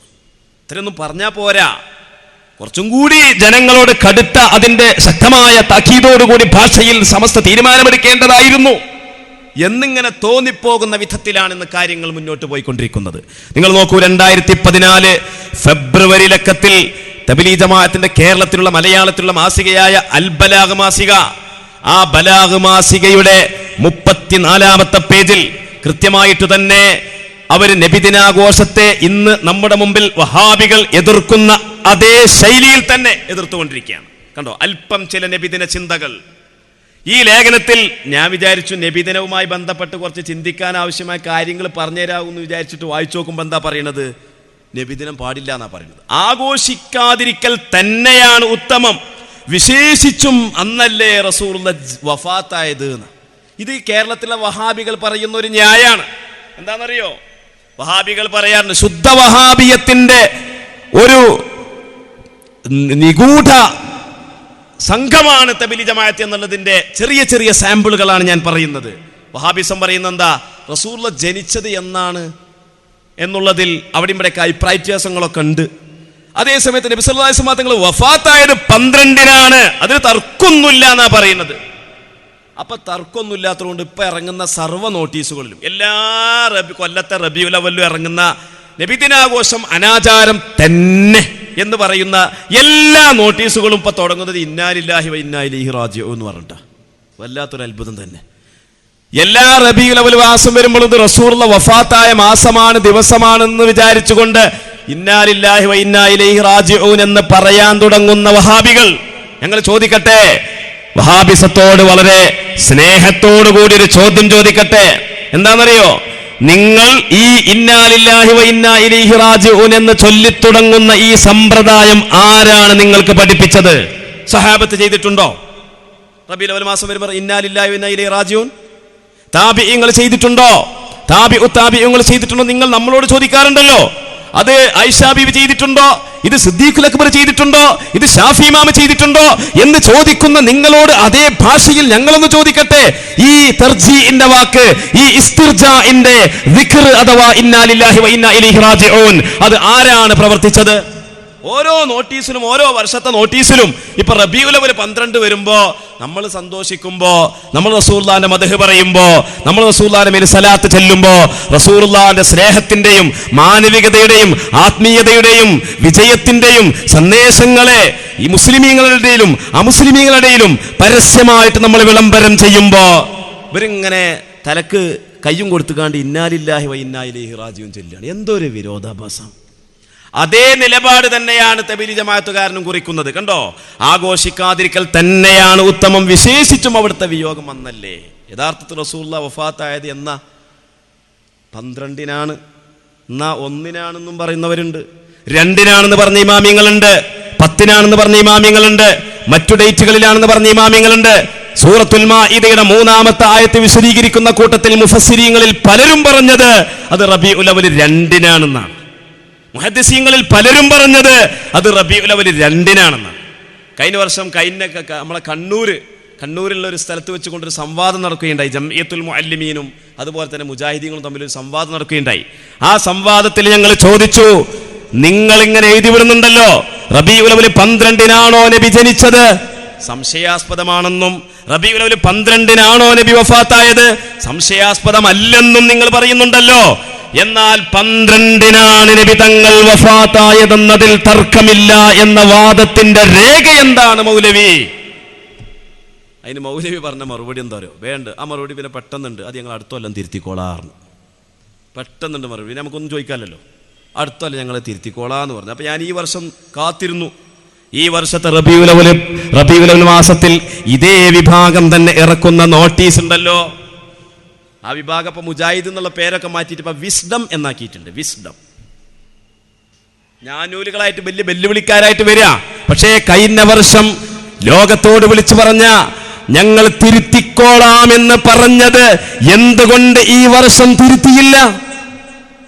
സംവാദവേദിയിൽ രക്ഷപ്പെടാൻ വേണ്ടി അങ്ങനെ ഒരു വാക്ക് പറഞ്ഞെങ്കിലും പക്ഷേ ഈ വേദിയിൽ തിരുത്തിയില്ല. അപ്പൊ ഇതേപോലെ ഇവിടെ തബ്ലീഗ് ജമാഅത്തുകാര് അവരുടെ ഖുർആൻ പരിഭാഷയുണ്ട്. ഇതൊക്കെ നമ്മൾ അറിയണം. തബ്ലീഗ് ജമാഅത്തിന്റെ സുഹൃത്തുക്കൾ ഇത് മനസ്സിലാക്കണം. ഒരു പക്ഷേ പല ആളുകളും അതിൽ പെട്ടുപോയിട്ടുണ്ട്. എന്താ തബ്ലീഗിന് കുഴപ്പം, എന്താ പ്രശ്നം എന്ന് ചിന്തിക്കുന്നവരുണ്ട്. എന്റെ പ്രിയപ്പെട്ട മുഅ്മിനീങ്ങളെ, അള്ളാഹുവിന്റെ റസൂലിന്റെ നബിദിനാഘോഷം കൂലി കിട്ടുന്ന അമലാണെന്ന് ഇമാമുമാർ നമ്മളെ പഠിപ്പിച്ചു. പോയ തലമുറകൾ അത് പ്രവർത്തിച്ചു. അങ്ങനെയുള്ള നബിദിനാഘോഷം എന്ന് പറയുന്നത് ജാഹിലിയത്തിന്റെ ആചാരമാണ് എന്നും അത് ക്രൈസ്തവതയിൽ നിന്ന് മുസ്ലിമീങ്ങൾ എടുത്തുണ്ടാക്കിയതാണ് എന്നും നബിദിനാഘോഷത്തെക്കുറിച്ച് അതിരൂക്ഷമായി വിമർശിക്കുന്നത് കേരളത്തിലെ വഹാബികളല്ല, കേരളത്തിലെ മൗദൂദികളല്ല, മറിച്ച് ശുദ്ധഗതിക്കാരെന്ന് പലരും തെറ്റിദ്ധരിച്ച തബ്ലീഗ് ജമാഅത്തിന്റെ മലയാളത്തിലുള്ള ഖുർആൻ പരിഭാഷയില് സൂറത്തുൽ മാഇദയുടെ 3-ാമത്തെ ആയത്തിനെ വിശദീകരിച്ചുകൊണ്ട് തബ്ലീഗ് ജമാഅത്തിന്റെ നേതാവ് അബ്ദുൽ കരീം മൗലവി നമ്മളെ മുമ്പിൽ എഴുതി വിടുകയാണ്. ഇതൊരു പക്ഷേ നമ്മുടെ ചെറുപ്പക്കാർ കണ്ടിട്ടുണ്ടാകില്ല. അതുകൊണ്ട് അവർക്കെന്താ, അവർ നമ്മളെ എതിർക്കുന്നില്ലല്ലോ, അവർക്ക് ഹദ്ദാദിനോട് എതിർപ്പില്ലല്ലോ, മൗലൂദിനോട് എതിർപ്പില്ലല്ലോ, കൂട്ടുപ്രാർത്ഥനയോട് എതിർപ്പില്ലല്ലോ എന്ന് പലരും ചിന്തിക്കുന്നുണ്ട്, തെറ്റിദ്ധരിക്കുന്നുണ്ട്. പക്ഷേ വസ്തുത ഇങ്ങനെയാണ്, യാഥാർത്ഥ്യം ഇതാണ്. ഇതെന്റെ പ്രിയപ്പെട്ട സഹോദരങ്ങൾ മനസ്സിലാക്കണം. ഇത് മാത്രമല്ല, ഞാൻ നേരത്തെ പറഞ്ഞല്ലോ, ഉത്തരേന്ത്യയിൽ വഹാബിസത്തിന് നാന്ദി കുറിച്ച സാക്ഷാൽ മുഹമ്മദ് ഇസ്മായിൽ ഉദ്ദഹിലവി, അദ്ദേഹത്തിന്റെ കൃതികളൊക്കെ വായിച്ചാണ്ടല്ലോ, ഇവിടെ വായിക്കാൻ സമയമില്ല. തഖവിയത്തുൽ ഈമാൻ വായിച്ച ഒരാൾ യഥാർത്ഥ വഹാബിയായി മാറും. അദ്ദേഹത്തിന് തന്നെ സിറാത്തെ മുസ്തഖീമുണ്ട്. ബഹുമാന്യരായ കോട്ടുമല ബാപ്പു മുസ്ലിയാർ, അല്ലാഹു തആല ബഹുമാനപ്പെട്ടവരുടെ ഖബർ പ്രകാശിപ്പിച്ചു കൊടുക്കുമാറാവട്ടെ. ബഹുമാനപ്പെട്ടവരിൽ നിന്ന് തബ്ലീഗ് ജമാഅത്തിന്റെ ഒട്ടനേകം ആധികാരിക രേഖകൾ ബഹുമാനപ്പെട്ടവർ ഈ ഉള്ളവന് അതിന്റെ പകർപ്പ് തന്നിട്ടുണ്ട്. അല്ലാഹു ബഹുമാനപ്പെട്ടവർക്ക് അതിന്റെ കൂലി പ്രദാനം ചെയ്യുമാറാവട്ടെ. ആ രേഖകളിൽ ഏറ്റവും പ്രസക്തമായ സിറാത്തെ മുസ്തഖീം അതിന്റെ 118-ാമത്തെ പേജിൽ എന്താ പറയുന്നത് എന്നറിയോ? ബിമുഖ്തലായെ ദുലുമാതുൻ ബഅ്ദുഹാ ഫൗക ബഅ്ദിൻ സിനാ കെ വസ്വസ അപ്നി ബീബി കി മുജാമഅത് കാ ഖയാൽ ബഹ്തർ ഹേ. ഞാൻ അർത്ഥം വെച്ചാൽ നിങ്ങൾ എന്താ മനസ്സിലാക്കുക? എന്നെ തെറ്റിദ്ധരിക്കോ അതോ അദ്ദേഹത്തെ കുറിച്ച് എന്തെങ്കിലും വിചാരിക്കോ? എന്തായാലും ഞാൻ അർത്ഥം വെക്കാം. പാപങ്ങളിൽ ചിലതിനേക്കാൾ വലുതാണെന്നുള്ള സൂക്തത്തിന്റെ താല്പര്യപ്രകാരം സിനാക്കെ വസ്വസെ അപ്പിന് ബീബിക്ക് മുജാമഅത്ത് കാ ഖയാൽ ബഹ്തർ ഹേ, വ്യഭിചാര ചിന്തയോടുകൂടി സ്വന്തം ഭാര്യയുമായിട്ട് ലൈംഗിക ബന്ധം നടത്തുന്നത് വളരെ നല്ലതാണ് എന്നാ പറയുന്നത്. അതിന്റെ മയൻ എന്താന്നുള്ളത് അദ്ദേഹം തന്നെ വിശദീകരിച്ചോട്ടെ. പക്ഷേ നിസ്കാര സന്ദർഭത്തിൽ നിസ്കരിക്കുമ്പോൾ അവിടെ അത്തഹിയാത്തുണ്ട്, അതുപോലെ സുജൂദുണ്ട്, റുകൂഉണ്ട്, ഇഅ്തിദാലുണ്ട്, മറ്റു അർക്കാനുകളുണ്ട്, ഫാത്തിഹയുണ്ട്, വജ്ജത്തുണ്ട്. അതിൽ ഏറ്റവും പ്രധാനപ്പെട്ടത് നബിയെ നേർക്ക് അഭിസംബോധനം ചെയ്യൽ നിർബന്ധമായ സന്ദർഭം അത്തഹിയാത്ത് തന്നെ. അങ്ങനെയുള്ള നിസ്കാരത്തിൽ ഒരാൾ അവന്റെ ഹൃദയം തന്റെ നേതാവായ നബിയുനാ മുഹമ്മദ് മുസ്തഫ സല്ലല്ലാഹു അലൈഹി വസല്ലമ തങ്ങളിൽ തന്റെ മനസ്സങ്ങോട്ട് ലയിച്ചു പോവുക എന്നുള്ളത് അപ്പിനെ ബൈൽ ഔർ ഗദ്ദേ കി സൂരത്ത് മേ മുസ്തഗ്രിക് ഹോനെ സേ ബുരാ ഹേ. മറ്റേത് ബഹ്തർ ഹേ എന്നാ പറഞ്ഞത്. നല്ലതാണ്, കൂടുതൽ സ്പിരിറ്റ് ഉണ്ടാവും. എന്താ അദ്ദേഹം ഉദ്ദേശം എന്നറിയില്ല, ഇൻട്രസ്റ്റ് ആയിരിക്കുന്നത് എന്താ അദ്ദേഹം ഉദ്ദേശം എന്തായിക്കോട്ടെ. പക്ഷെ ഇവിടെ പറയാണ് നിസ്കാരത്തിൽ അല്ലാഹുവിന്റെ റസൂലിൽ അങ്ങോട്ട് മനസ്സ് ലയിച്ചു പോവുക എന്നത് കാളക്കഴുതയിൽ തന്റെ മനസ്സ് നിമഗ്നമാകുന്നതിനേക്കാൾ ബുരാഹേ, മോശമാണ്. ഞാൻ ആ വരി വായിച്ചു. എങ്ങനെങ്കിലും ന്യായീകരിച്ചുകൊണ്ട് ഇവരെ ഒപ്പിക്കാൻ വേണ്ടി, സപ്പോർട്ട് ചെയ്യാൻ വേണ്ടി ഞാൻ മനസ്സിങ്ങനെ തുടിച്ചുകൊണ്ടിരിക്കുകയായിരുന്നു ഒരു കാലത്ത്. എങ്ങനെങ്കിലും സപ്പോർട്ട് ചെയ്യാം, അതിനുവേണ്ടി നമ്മളെ സബഅത്ത് കുത്തുബിൽ ഉള്ള 1-2 ഇബാറത്തുകളൊക്കെ നോക്കി വെക്കുകയൊക്കെ ചെയ്തിരുന്നു. പക്ഷേ അതിന്റെ തൊട്ട് താഴെയുള്ള വരികളുടെ വായിച്ചതോടുകൂടി എല്ലാം പമ്പ കടന്നു. ഇവരെ സപ്പോർട്ട് ചെയ്യാൻ പറ്റില്ല എന്ന് ഉറപ്പിച്ചു. എന്താണെന്നറിയോ? ക്യോം കി, എന്തുകൊണ്ടെന്നാൽ അദ്ദേഹം പറയാ, ആദർശ ഗുരു പറയാണ്, തബ്ലീഗ് ജമാഅത്തിന്റെ ആചാര്യൻ പറയുകയാണ്, റസൂലിനുള്ള ചിന്ത അത് തഅ്ദീമാണ്, ആദരവാണ്. കഴുതയിലുള്ള ചിന്ത അത് നിസ്സാരതയാണ്. റസൂലിനോടുള്ള ആദരവാർന്ന ചിന്ത എന്ന് പറയുന്നത് അത് ശിർക്കാകുന്നു, ശിർക്കിന്റെ ശാഖയാകുന്നു, ശിർക്കിലേക്കുള്ള നിമിത്തമാകുന്നു. നബിയെ ആദരവോടുകൂടി നബി സല്ലല്ലാഹു അലൈഹി വസല്ലമ തങ്ങളെ ആദരിക്കുക, മനസ്സുകൊണ്ട് തഅ്ദീം ചെയ്യുക എന്നുള്ളത് ശിർക്കാണ് എന്നുള്ള വാദം ശുദ്ധ വഹാബിയത്തല്ലേ അല്ലേ? ഇപ്പൊ ഞാൻ ഇപ്പൊ തന്നെ നിങ്ങൾ നോക്കൂ, ഇതൊക്കെ വഹാബിസാണ്. ഇതെന്റെ കയ്യിലുള്ളത് വിചിന്തന മാസികയാണ്. ഏതോ ഒരു ലക്കം 2010 ജൂൺ 4 ഒരുപാട് വിചിന്തനം ഇറങ്ങിയിടം മുതൽക്ക് ഇന്നേ വരേക്കുള്ള വിചിന്തനത്തിൽ ഏതൊക്കെ ലക്കാന്നുള്ളതൊന്നും ഓർമ്മല്ല. ഏതായാലും ഇതിൽ പറയുന്ന അതേ വാദം തന്നെയാണ് അവിടെയും പറഞ്ഞത്. കണ്ടോ, ഇതിൽ പറയുന്നത് എന്താ? ഇന്നത്തെ ആളുകൾ മുഹമ്മദ് നബിക്ക് ശേഷമുള്ള സാലിഹുകളോട് പ്രാർത്ഥിക്കുന്നു. മക്കായിലെ മുശ്രിക്കുകൾ മുഹമ്മദ് നബിക്ക് മുമ്പുണ്ടായിരുന്ന സാലിഹുകളോട് തേടുന്നു. മക്കയിലെ മുശ്രിക്കുകൾ സാലിഹുകളോടായിരുന്നില്ല തേടിയത് എന്ന് ഇതുവരെ ആരും വാദിച്ചതായി കേട്ടിട്ടില്ല. എന്തൊരു വാദം! മക്കത്തെ മുശ്രിക്കായത് സാലിഹീങ്ങളോട് തേടിയത് കൊണ്ടോ സാലിഹീങ്ങളെ തഅ്ലീം ചെയ്തത് കൊണ്ടാണോ? എന്തുകൊണ്ടാണ് അബൂജഹൽ മുശ്രിക്കായത്? ഒരു ചോദ്യം. അബൂജഹൽ മുശ്രിക്കായത് എന്തുകൊണ്ട്? ലഅനത്തുല്ലാഹി അലൈഹി, ലഅനത്ത് ചെല്ലാൻ പറ്റുന്ന ആളഞ്ഞല്ലേ അബൂജഹൽ. ലഅനത്തുല്ലാഹി അലൈഹി മുശ്രിക്കായത് എന്തുകൊണ്ടാണ്? സോഷ്യൽ മീഡിയയിലും വാട്സാപ്പിലും സംവാദങ്ങളിലും എല്ലാത്തിലും പറയും അത് മഹാന്മാരോട് സഹായം ചോദിച്ചത് കൊണ്ടാണ്. ഇബ്രാഹിം നബി അലൈഹി ഇസ്ലാമിനോട്, ഇസ്ഹാഖ് നബിയോട്, ഇസ്മായിൽ നബിയോട് ചോദിച്ചത് കൊണ്ടാണ്. ആര് പറഞ്ഞു? ഞാൻ ഒരുപാട് മുജാഹിദുകളോട് നേരിട്ട് ചോദിച്ചിട്ടുണ്ട്, സഹോദര ആരാണത് പറഞ്ഞത്? ഖുർആനിൽ അങ്ങനെയുണ്ടോ? ഹദീസിലുണ്ടോ? അറബി കിതാബുകളിലോ അനറബി കിതാബുകളിലോ ആധികാരികമായ ഏതെങ്കിലും ഒരു ഗ്രന്ഥത്തിൽ ഏതെങ്കിലും ഒരു വരിയിൽ അങ്ങനെ പറഞ്ഞിട്ടുണ്ടോ? നിന്റെ സ്വന്തം ആശയവും ആദർശവും നീ ഉണ്ടാക്കിയ പുത്തൻവാദവും അല്ലാതെ. അപ്പൊ ആ സുഹൃത്തിന് മറുപടി ഇല്ല. ഇങ്ങോട്ടൊരു ചോദ്യം വരുമ്പോൾ അങ്ങോട്ടൊരു ചോദ്യം ചോദിച്ചാൽ മതി. ഇന്നലെ വയനാട് നമ്മൾ SKSFിന്റെ സുഹൃത്ത് എനിക്ക് വിളിച്ചപ്പോൾ എന്നോട് പറഞ്ഞു, ഇങ്ങനെ ഈ മഹാന്മാരോട് സഹായം ചോദിക്കൽ ശിർക്കാന്ന് ഖുർആനിൽ പറഞ്ഞിട്ടുണ്ട്, അപ്പോൾ അത് ശിർക്കല്ല എന്നുള്ളേക്ക് ഖുർആനിൽ എന്താ തെളിവൊന്ന് പറഞ്ഞൊരു ഉസ്താദ് എന്ന് ചോദിച്ചു. ഞാൻ പറഞ്ഞു, ആരാ എന്നോട് ചോദിച്ചൊരു മുജാഹിദ് ചോദിച്ചാണ്. മുജാഹിദ് ചോദിച്ചിട്ടാണെങ്കിൽ മറിച്ചൊരു ചോദ്യം ചോദിച്ചാൽ മതിയാവും. എന്താ മറിച്ചുള്ള ചോദ്യം? മഹാന്മാരോട് സഹായം ചോദിക്കുന്നത് ശിർക്കാണ് എന്ന് ഖുർആനിലെ ഏത് ആയത്തിലാ പറഞ്ഞത്? ഫാത്തിഹ സൂറയിൽ പറഞ്ഞിട്ടുണ്ടോ? ഇല്ല. അൽ ബഖറ സൂറയിൽ പറഞ്ഞിട്ടുണ്ടോ? അൽ മാഇദയിൽ പറഞ്ഞിട്ടുണ്ടോ? അൽ അഅറാഫിലോ അൽ അൻആമിലോ അത്തൗബയിലോ സൂറത്തുൻ നാസിലോ സൂറത്തുൽ ഇഖ്ലാസിലോ പറഞ്ഞിട്ടുണ്ടോ? എവിടെ പറഞ്ഞിട്ടുള്ളത്? അപ്പൊ തിരിച്ച് അങ്ങോട്ടൊരു ചോദ്യം ചോദിച്ചാൽ മതി. ആ ചോദ്യം തന്നെ തിരിച്ചും മറിച്ചും പല ഉപചോദ്യങ്ങളായി ചോദിച്ചാൽ പിന്നെ ചോദ്യക്കാരനെ നമുക്ക് കാണാൻ കഴിയില്ല. ഒരു ചോദ്യം ഇങ്ങോട്ട് വരുമ്പോൾ മറ്റൊരു ചോദ്യം ചോദിച്ചാൽ മതി. എന്നാ മനസ്സിലാവും ആ ചോദ്യത്തിലുള്ള അബദ്ധം എന്താണെന്നുള്ളത്. ഈ അടുത്തൊരു ചോദ്യം വരികയാണ്. അത് നമ്മളെ വാട്സപ്പിൽ ആ ചോദ്യം വന്നത് എന്താണെന്നറിയോ? നിങ്ങൾ ഈ ഫാത്തിഹും കുൽഹുവല്ലയും കുല്ലാദ് റബ്ബിൽ ഫലക്കും കുല്ലാദ് റബ്ബിൻ നാസ് ഓതിയിട്ട് ഇലാ ഹദ്റത്തി ഇലാ ഹദ്റത്തി ഇലാ ഹദ്റത്തി എന്ന് പറയുന്നുണ്ടല്ലോ. നേരത്തെ ഇപ്പം നമ്മൾ ഇവിടെ വരുന്നപ്പോഴൊക്കെ ഇലാ ഹദ്റത്തി പറയുന്നുണ്ടല്ലോ. ഇങ്ങനെ ഇലാ ഹദ്റത്തി എന്നതിൻ്റെ തെളിവെന്താണ് എന്നാ ചോദ്യം. ഞാൻ പറഞ്ഞു, തെളിവ് ഒരുപാട് തെളിവുകളുണ്ട്. ഹദീസുകൾ നോക്കിയാൽ തെളിവുകളുണ്ട്. മഹാന്മാരായ ഇമാമിങ്ങളെ കിതാബുകൾ പരിശോധിച്ചാൽ, ഫത്ഹുൽ മുഈൻ നോക്കിയാൽ, തുഹ്ഫ നോക്കിയാൽ, ഫതാവൽ കുബ്ര നോക്കിയാൽ ഇതിലൊക്കെ തെളിവുകളുണ്ട്. പക്ഷെ ആ തെളിവ് ഞാൻ പറഞ്ഞു തരുന്നതിന് മുമ്പായിട്ട് എനിക്ക് അങ്ങോട്ടൊരു ചോദ്യം ചോദിക്കാനുണ്ട്. എന്താ ചോദ്യം? നിങ്ങൾ ദീനാണെന്ന് വിശ്വസിക്കുന്ന, ശരിയാണെന്ന് മനസ്സിലാക്കുന്ന എല്ലാ സൽക്കർമ്മങ്ങളും നിങ്ങൾ ഖുർആൻ കൊണ്ട് തെളിയിക്കുമോ? അല്ലെങ്കിൽ നബിയുടെ പ്രവൃത്തി കൊണ്ട് നിങ്ങൾ തെളിയിക്കുമോ? ഒന്നിരിക്കൽ നിങ്ങൾ തെളിയിക്കും എന്ന് പറയാൻ ധൈര്യം കാണിക്കൂ, അല്ലെങ്കിൽ ഇല്ല എന്ന് പറയാം. അയാൾക്ക് തെളിയിക്കുമെന്നും ധൈര്യം പറയാൻ കഴിയുന്നില്ല. ഇല്ല എന്ന് പറഞ്ഞിട്ടുണ്ടെങ്കിൽ പിന്നെ അയാളെ വാദം തന്നെ പൊളിഞ്ഞില്ലേ?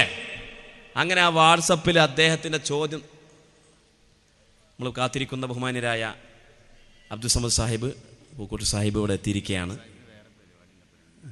ആയിക്കോട്ടെ. അപ്പോൾ ബഹുമാന്യർ നമ്മളോട് സംസാരിക്കുകയാണ്.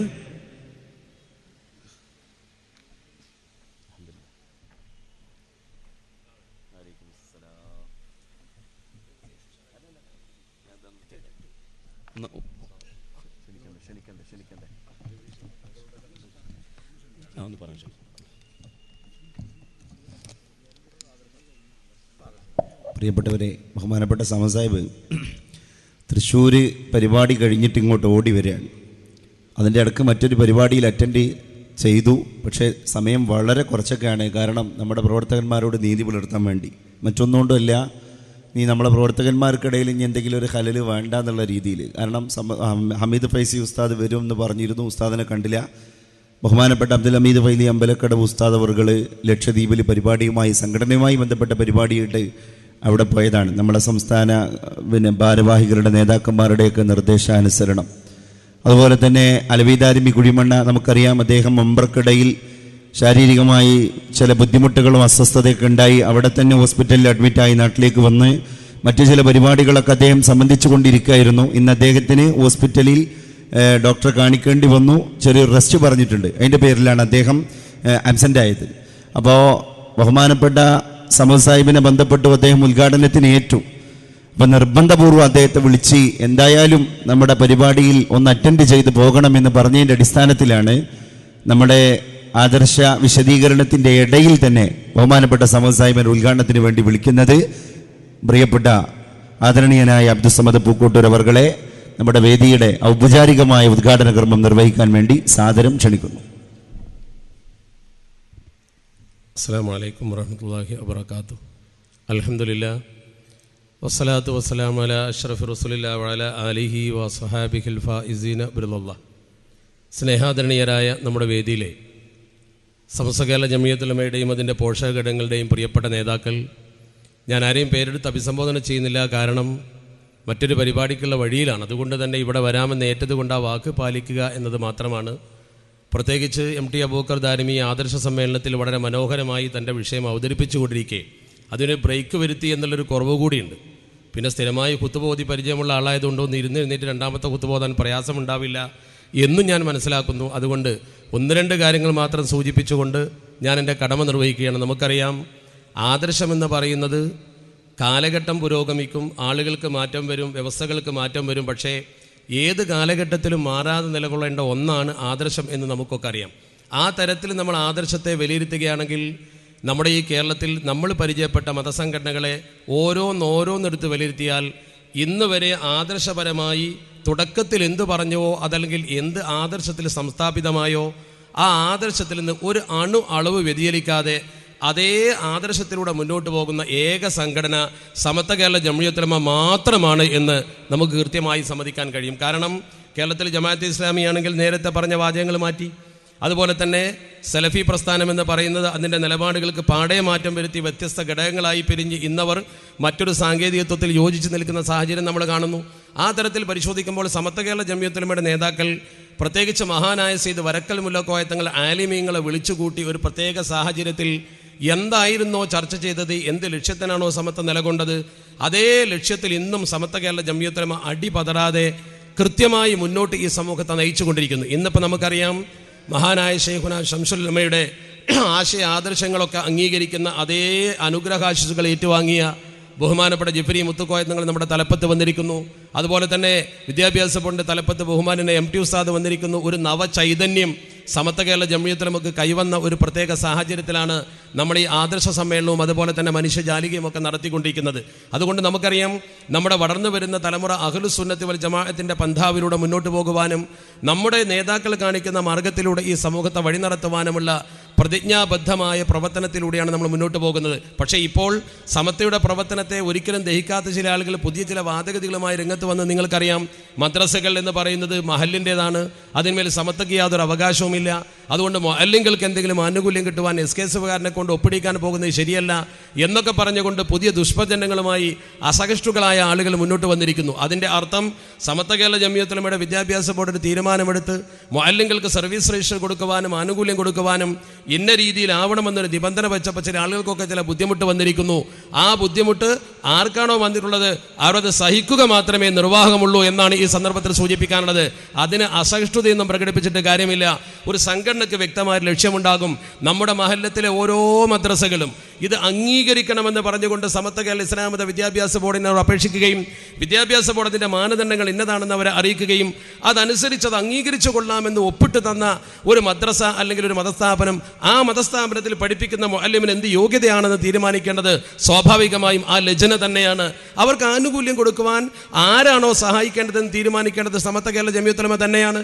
സ്വാഭാവികമായും ഒരു SKSകാരനെ സംബന്ധിച്ചിടത്തോളം അവൻ്റെ ഗുരുനാഥനൊരു ആനുകൂല്യം കിട്ടുവാൻ അവൻ സഹായിക്കൽ അവൻ്റെ കടമയാണ്. അതൊരു സഹായമായിട്ടാണ് കാണേണ്ടത്.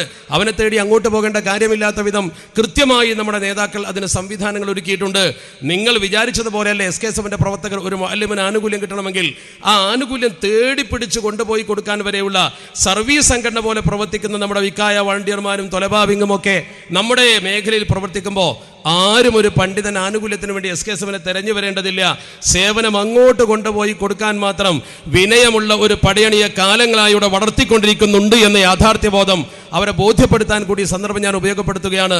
അതുകൊണ്ട് കേരളത്തിലെ മുസ്ലിം ഉമ്മത്തിനെ സംബന്ധിച്ചിടത്തോളം അവരുടെ ആദർശ സംരക്ഷണം സമത്വയുടെ കയ്യിൽ ഭദ്രമാണ് എന്ന് കാണിച്ചു കൊടുത്ത ഈ പ്രസ്ഥാനത്തിന് മേൽ അണിനിരക്കുന്ന എൻ്റെ പ്രിയപ്പെട്ട സഹോദരങ്ങളെ, നമ്മുടെ ഭാവി സുരക്ഷിതമാകുന്ന രീതിയിലാണ് കാര്യങ്ങളൊക്കെ മുന്നോട്ട് പോയിക്കൊണ്ടിരിക്കുന്നത്.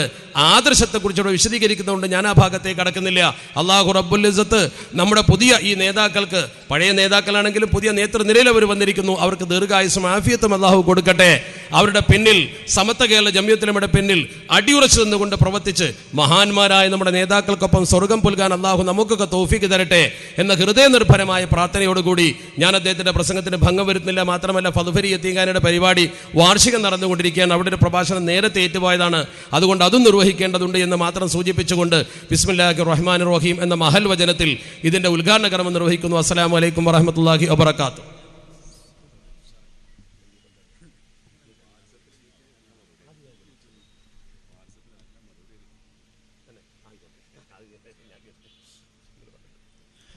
ആദരണീയനായ സമദ് സാഹിബ് അവർക്ക് വളാഞ്ചേരി മേഖല സമസ്ത കോർഡിനേഷൻ കമ്മിറ്റിയുടെ എല്ലാ ഹൃദയംഗമമായിരിക്കുന്ന കടപ്പാടുകളും അറിയിക്കുകയാണ്. വേദിയിൽ ആദരണീയനായ MT അബൂബക്കർ ദാരിമി ഉസ്താദ് അവരുടെ പ്രഭാഷണം തുടരുന്നു. അസ്സലാമു അലൈക്കും വറഹ്മത്തുള്ളാഹി വബറകാതുഹു. വളരെ സുചിന്തിതമായ, അതേപോലെ തന്നെ തികഞ്ഞ സാന്ദർഭികമായ സംസാരം ബഹുമാനപ്പെട്ട സമദ് സാഹിബ് നിർവഹിക്കുകയുണ്ടായി. നമുക്കെല്ലാവർക്കും ആവേശം നൽകപ്പെട്ടിരിക്കുകയാണ്. അതുകൊണ്ട് ഇനി അധികം ദീർഘിപ്പിക്കേണ്ടതില്ല എന്ന് ഞാൻ മനസ്സിലാക്കുകയാണ്. അപ്പോൾ അബൂജഹൽ ശരിക്കും മനസ്സിലാക്കണം, ഒരു ചോദ്യം. എന്തുകൊണ്ട് അബൂജഹൽ മുശ്രിക്കായി? സാലിഹീങ്ങളോട് സഹായം തേടിയത് കൊണ്ടാണോ? ഇബ്രാഹിം നബിയോട് സഹായം തേടിയത് കൊണ്ടാണോ? അല്ല, അങ്ങനെയല്ല. കാരണം അങ്ങനെയായിരുന്നുവെങ്കിൽ ഇവിടെ ആദ്യമായി മുശ്രിക്കീങ്ങളാവേണ്ടത് പരിശുദ്ധ സഹാബികളാവേണ്ടതായിരുന്നു. എത്ര ഉദാഹരണങ്ങൾ നമുക്ക് പറയാൻ കഴിയും. ഒരു ഉദാഹരണം ഞാൻ പറയാം. മഹാനായ ഇമാം ഹാഫിദ് ഇബ്നു ഹജർ അൽ-അസ്ഖലാനി റളിയല്ലാഹു തആല അൻഹു അവിടുത്തെ ഫത്ഹുൽ ബാരിയിൽ ഉദ്ധരിച്ച ഒരു ഹദീസാണ്. എന്താണ് ഹദീസ്? നബി സല്ലല്ലാഹു അലൈഹി വസല്ലം തങ്ങൾ മൈമൂന ബീവി റളിയല്ലാഹു അൻഹായുടെ വീട്ടിൽ ഉറങ്ങുകയാണ്. രാത്രി പാതിരാവിന് ശേഷം തഹജ്ജുദ് നിസ്കരിക്കുവാൻ വേണ്ടി വുദൂ ചെയ്യാനായി പുറത്തേക്ക് ഇറങ്ങുന്ന പ്രവാചകൻ സല്ലല്ലാഹു അലൈഹി വസല്ലം തങ്ങൾ ആ കൂരിരുട്ടിലതാ പറയുകയാണ്, ലബ്ബൈക ലബ്ബൈക ലബ്ബൈക നുസിർത നുസിർത നുസിർത. നിനക്കിതാ ഉത്തരം, ഉത്തരം, ഉത്തരം. നിനക്കിതാ സഹായം, സഹായം, സഹായം. 2-3 തവണ അല്ലാഹുവിന്റെ റസൂൽ അതാ ആരോടൊന്നില്ലാതെ സംസാരിക്കുകയാണ്. മൈമൂന ബീവി റളിയല്ലാഹു അൻഹാ നബി സല്ലല്ലാഹു അലൈഹി വസല്ലം തങ്ങളോട് ചോദിക്കുകയാണ്, ആരോടാണ് നബിയെ അങ്ങ് സംസാരിക്കുന്നത്? നബി തങ്ങൾ പറയുകയാണ്, എത്രയോ അകലെ നിന്ന് ബനൂ കഅബ് കബീലയിലെ റാജിസായ സഹാബി എന്നോടതാ നസ്റം മുഅയ്യദാ, നബിയെ ഞങ്ങളെ ശക്തമായ സഹായം സഹായിക്കണേ, ശത്രുക്കളിതാ ഞങ്ങൾക്കെതിരിൽ ഒന്നിച്ചിരിക്കുകയാണ്, അതുകൊണ്ട് ഞങ്ങളെ സഹായിക്കണേ നബിയേ, അവിടുന്ന് ഞങ്ങളെ സഹായിക്കണേ നബിയായവരെ എന്ന് വിളിച്ചുകൊണ്ടതാ അകലെ നിന്നുകൊണ്ട്, എത്രയോ അകലെ, ഇവിടെ അടുത്ത് വളാഞ്ചേരി അങ്ങാടി ടൗണും അവിടെ നിന്നല്ല, എത്രയോ കിലോമീറ്ററുകൾ മൈലുകളപ്പുറത്തുനിന്ന് വിളിക്കുകയാണ്. ആ വിളിക്കാണ് അല്ലാഹുവിന്റെ റസൂലിന്റെ മറുപടി, ലബ്ബൈക ലബ്ബൈക ലബ്ബൈക നുസിർത നുസിർത നുസിർത. ഞാൻ ചോദിക്കട്ടെ, തബ്ലീഗ് ജമാഅത്തുകാരനോട് ചോദിക്കട്ടെ, നിങ്ങൾ ഫാത്തിഹ സൂറയുടെ വ്യാഖ്യാനത്തിൽ നിങ്ങളുടെ ഖുർആൻ പരിഭാഷയിൽ മആരിഫുൽ ഖുർആൻ എന്ന ഖുർആൻ പരിഭാഷയിൽ നിങ്ങൾ എന്താ പറഞ്ഞത്? മറഞ്ഞ മാർഗത്തിലൂടെ അഭൗതിക രീതിയിലൂടെയുള്ള സഹായത്തേട്ടം കുഫറിന്റെ തേട്ടമാണ് എന്നല്ലേ? അതുപോലെ തന്നെ അൻആം സൂറത്തിന്റെ വ്യാഖ്യാനത്തിൽ നിങ്ങൾ എന്താ പറഞ്ഞത്? ഇസ്തിഗാസ ചെയ്യുന്ന മുസ്ലിം അള്ളാഹുവിനെ മറന്നു പോകുന്നവനാണ്, ഇസ്ലാമിൽ നിന്ന് തെറിച്ചു പോയവനാണ്, അത് ശിർക്കും കുഫറുമാണ് എന്നല്ലേ തബ്ലീഗ് ജമാഅത്ത് മലയാളത്തിൽ ഇവിടെ എഴുതി വെച്ചത്? അവരുടെ ഖുർആൻ പരിഭാഷയിൽ അതല്ലേ എഴുതി വെച്ചത്? എന്നാൽ തബ്ലീഗ് ജമാഅത്തുകാരോട് ഞാൻ ചോദിക്കട്ടെ, അതുപോലെ തന്നെ തബ്ലീഗ് ജമാഅത്തിന്റെ മൂല സിദ്ധാന്തമായ അതിന്റെ വക്താക്കളായ വഹാബികളോട് ഞാനൊന്ന് ചോദിക്കട്ടെ, അള്ളാഹുവിന്റെ റസൂൽ തഹജ്ജുദിന് വേണ്ടി എഴുന്നേൽക്കുമ്പോ പാതിരാവിന് ശേഷം ഈ മനുഷ്യന് സഹായം നൽകുന്ന വാചകങ്ങൾ ഉരുവിട്ടുകൊണ്ട് പറയുന്ന ഈ ഹദീസ് ശിർക്കിന്റെ ഹദീസാണോ? ആണോ? ഈ ഹദീസ് മഹാനായ ഹാഫിദ് ഇബ്നു ഹജർ അൽ-അസ്ഖലാനി റളിയല്ലാഹു തആല അൻഹു കൊടുത്ത ഫത്ഹുൽ ബാരിയിൽ അംഗീകരിച്ചുകൊണ്ട് ഉദ്ധരിച്ച പരാമർഥമല്ലേ? എന്റെ പ്രിയപ്പെട്ട സഹോദരന്മാർ മനസ്സിലാക്കണം. എന്നിട്ട് പറയാം ഇത് ശിർക്കാണ്. പിന്നെ എന്താണ് ശിർക്ക് എന്ന് പറഞ്ഞാൽ? അബൂജഹൽ എന്തുകൊണ്ട് മുശ്രിക്കായി? അതിന് ഖുർആൻ തന്നെ എത്ര സ്ഥലത്താ മറുപടി പറഞ്ഞിട്ടുള്ളത്? ഞാൻ 3 ആയത്ത് മാത്രം ഇവിടെ പറയാം. സൂറത്തു സാഫാത്തിൽ അല്ലാഹു പറയുകയാണ്, ഇന്നഹും കാനൂ ഇദാ ഖീല ലഹും ലാ ഇലാഹ ഇല്ലല്ലാഹു യസ്തക്ബിറൂന വയഖൂലൂന അഇന്നാ ലതാരികു ആലിഹതിനാ ലിശാഇരിൻ മജ്നൂൻ. ലാ ഇലാഹ ഇല്ലല്ലാഹ് പറയുമ്പോൾ അവർക്ക് വല്ലാത്ത ദണ്ണമാണ്, അഹങ്കാരമാണ്, നബിയെ ആക്ഷേപിക്കുകയാണ്. പച്ചപ്പിരാന്തനും അതുപോലെ നബിയെ ശകാരിക്കുകയാണ്. പിരാന്തൻ എന്ന് ഭ്രാന്തൻ എന്ന് വിളിച്ചുകൊണ്ട് ശകാരിക്കുകയാണ്. അതുകൊണ്ടാണ് അവർ മുശ്രിക്കായത്. ലാ ഇലാഹ ഇല്ലല്ലാഹ് അംഗീകരിക്കാത്തത് കൊണ്ടാണ് മുശ്രിക്കായത്, അല്ലാതെ സ്വാലിഹീങ്ങളോട് സഹായം ചോദിച്ചത് കൊണ്ടല്ല. രണ്ടാമത്തെ ആയത്തിൽ, സൂറത്ത് സ്വാദിന്റെ 5-ാമത്തെ ആയത്തിൽ അല്ലാഹു പറയുകയാണ്, അജഅലൽ ആലിഹത ഇലാഹൻ വാഹിദ ഇന്ന ഹാദാ ലശൈഉൻ ഉജാബ്. ഒരുപാട് ദൈവങ്ങളെ ഒറ്റ ദൈവമാക്കുകയോ, ഇത് വല്ലാത്തൊരു അത്ഭുതം തന്നെ. മുശ്രിക്കീങ്ങൾ അത്ഭുതം കൂറുകയാണ്. ലാ ഇലാഹ ഇല്ലല്ലാഹ് കേട്ടപ്പോൾ അവർ അത്ഭുതപ്പെടുകയാണ്. അപ്പൊ എന്താണ് അവരുടെ അത്ഭുതത്തിന്റെ കാരണം? തഫ്സീറുകൾ പറയുകയാണ്, അവര് പറയുകയാണ്, ഈ പ്രവിശാലമായ പ്രപഞ്ചത്തെ നിയന്ത്രിക്കാൻ ഒരൊറ്റ പടച്ചോനെ കൊണ്ട് സാധ്യമല്ല. അതിനൊരുപാട് ദൈവങ്ങൾ വേണം, കുട്ടി ദൈവങ്ങൾ അനേകം വേണം. വലിയ തമ്പുരാനെ കൊണ്ട് ഇത് മുഴുവൻ നിയന്ത്രിക്കാൻ സാധ്യമല്ല. അള്ളാഹുവിനെ കൊണ്ട് അല്ലെങ്കിൽ വലിയ തമ്പുരാനെ കൊണ്ട് ഇത് മുഴുവൻ നിയന്ത്രിക്കാൻ സാധ്യമല്ല. അനേകം തമ്പുരാക്കന്മാര് വേണം. അതുകൊണ്ടാണ് അവർ മുശ്രിക്കായത്. മൂന്നാമത് ഒരു ആയത്ത് കൂടി ഞാൻ നിങ്ങളുടെ ശ്രദ്ധയിൽപ്പെടുത്തുകയാണ്. സൂറത്ത് യാസീനിൽ അല്ലാഹു പറയുകയാണ്, വത്തഖദൂ മിൻ ദൂനില്ലാഹി ആലിഹതൻ ലഅല്ലഹും യുൻസറൂന.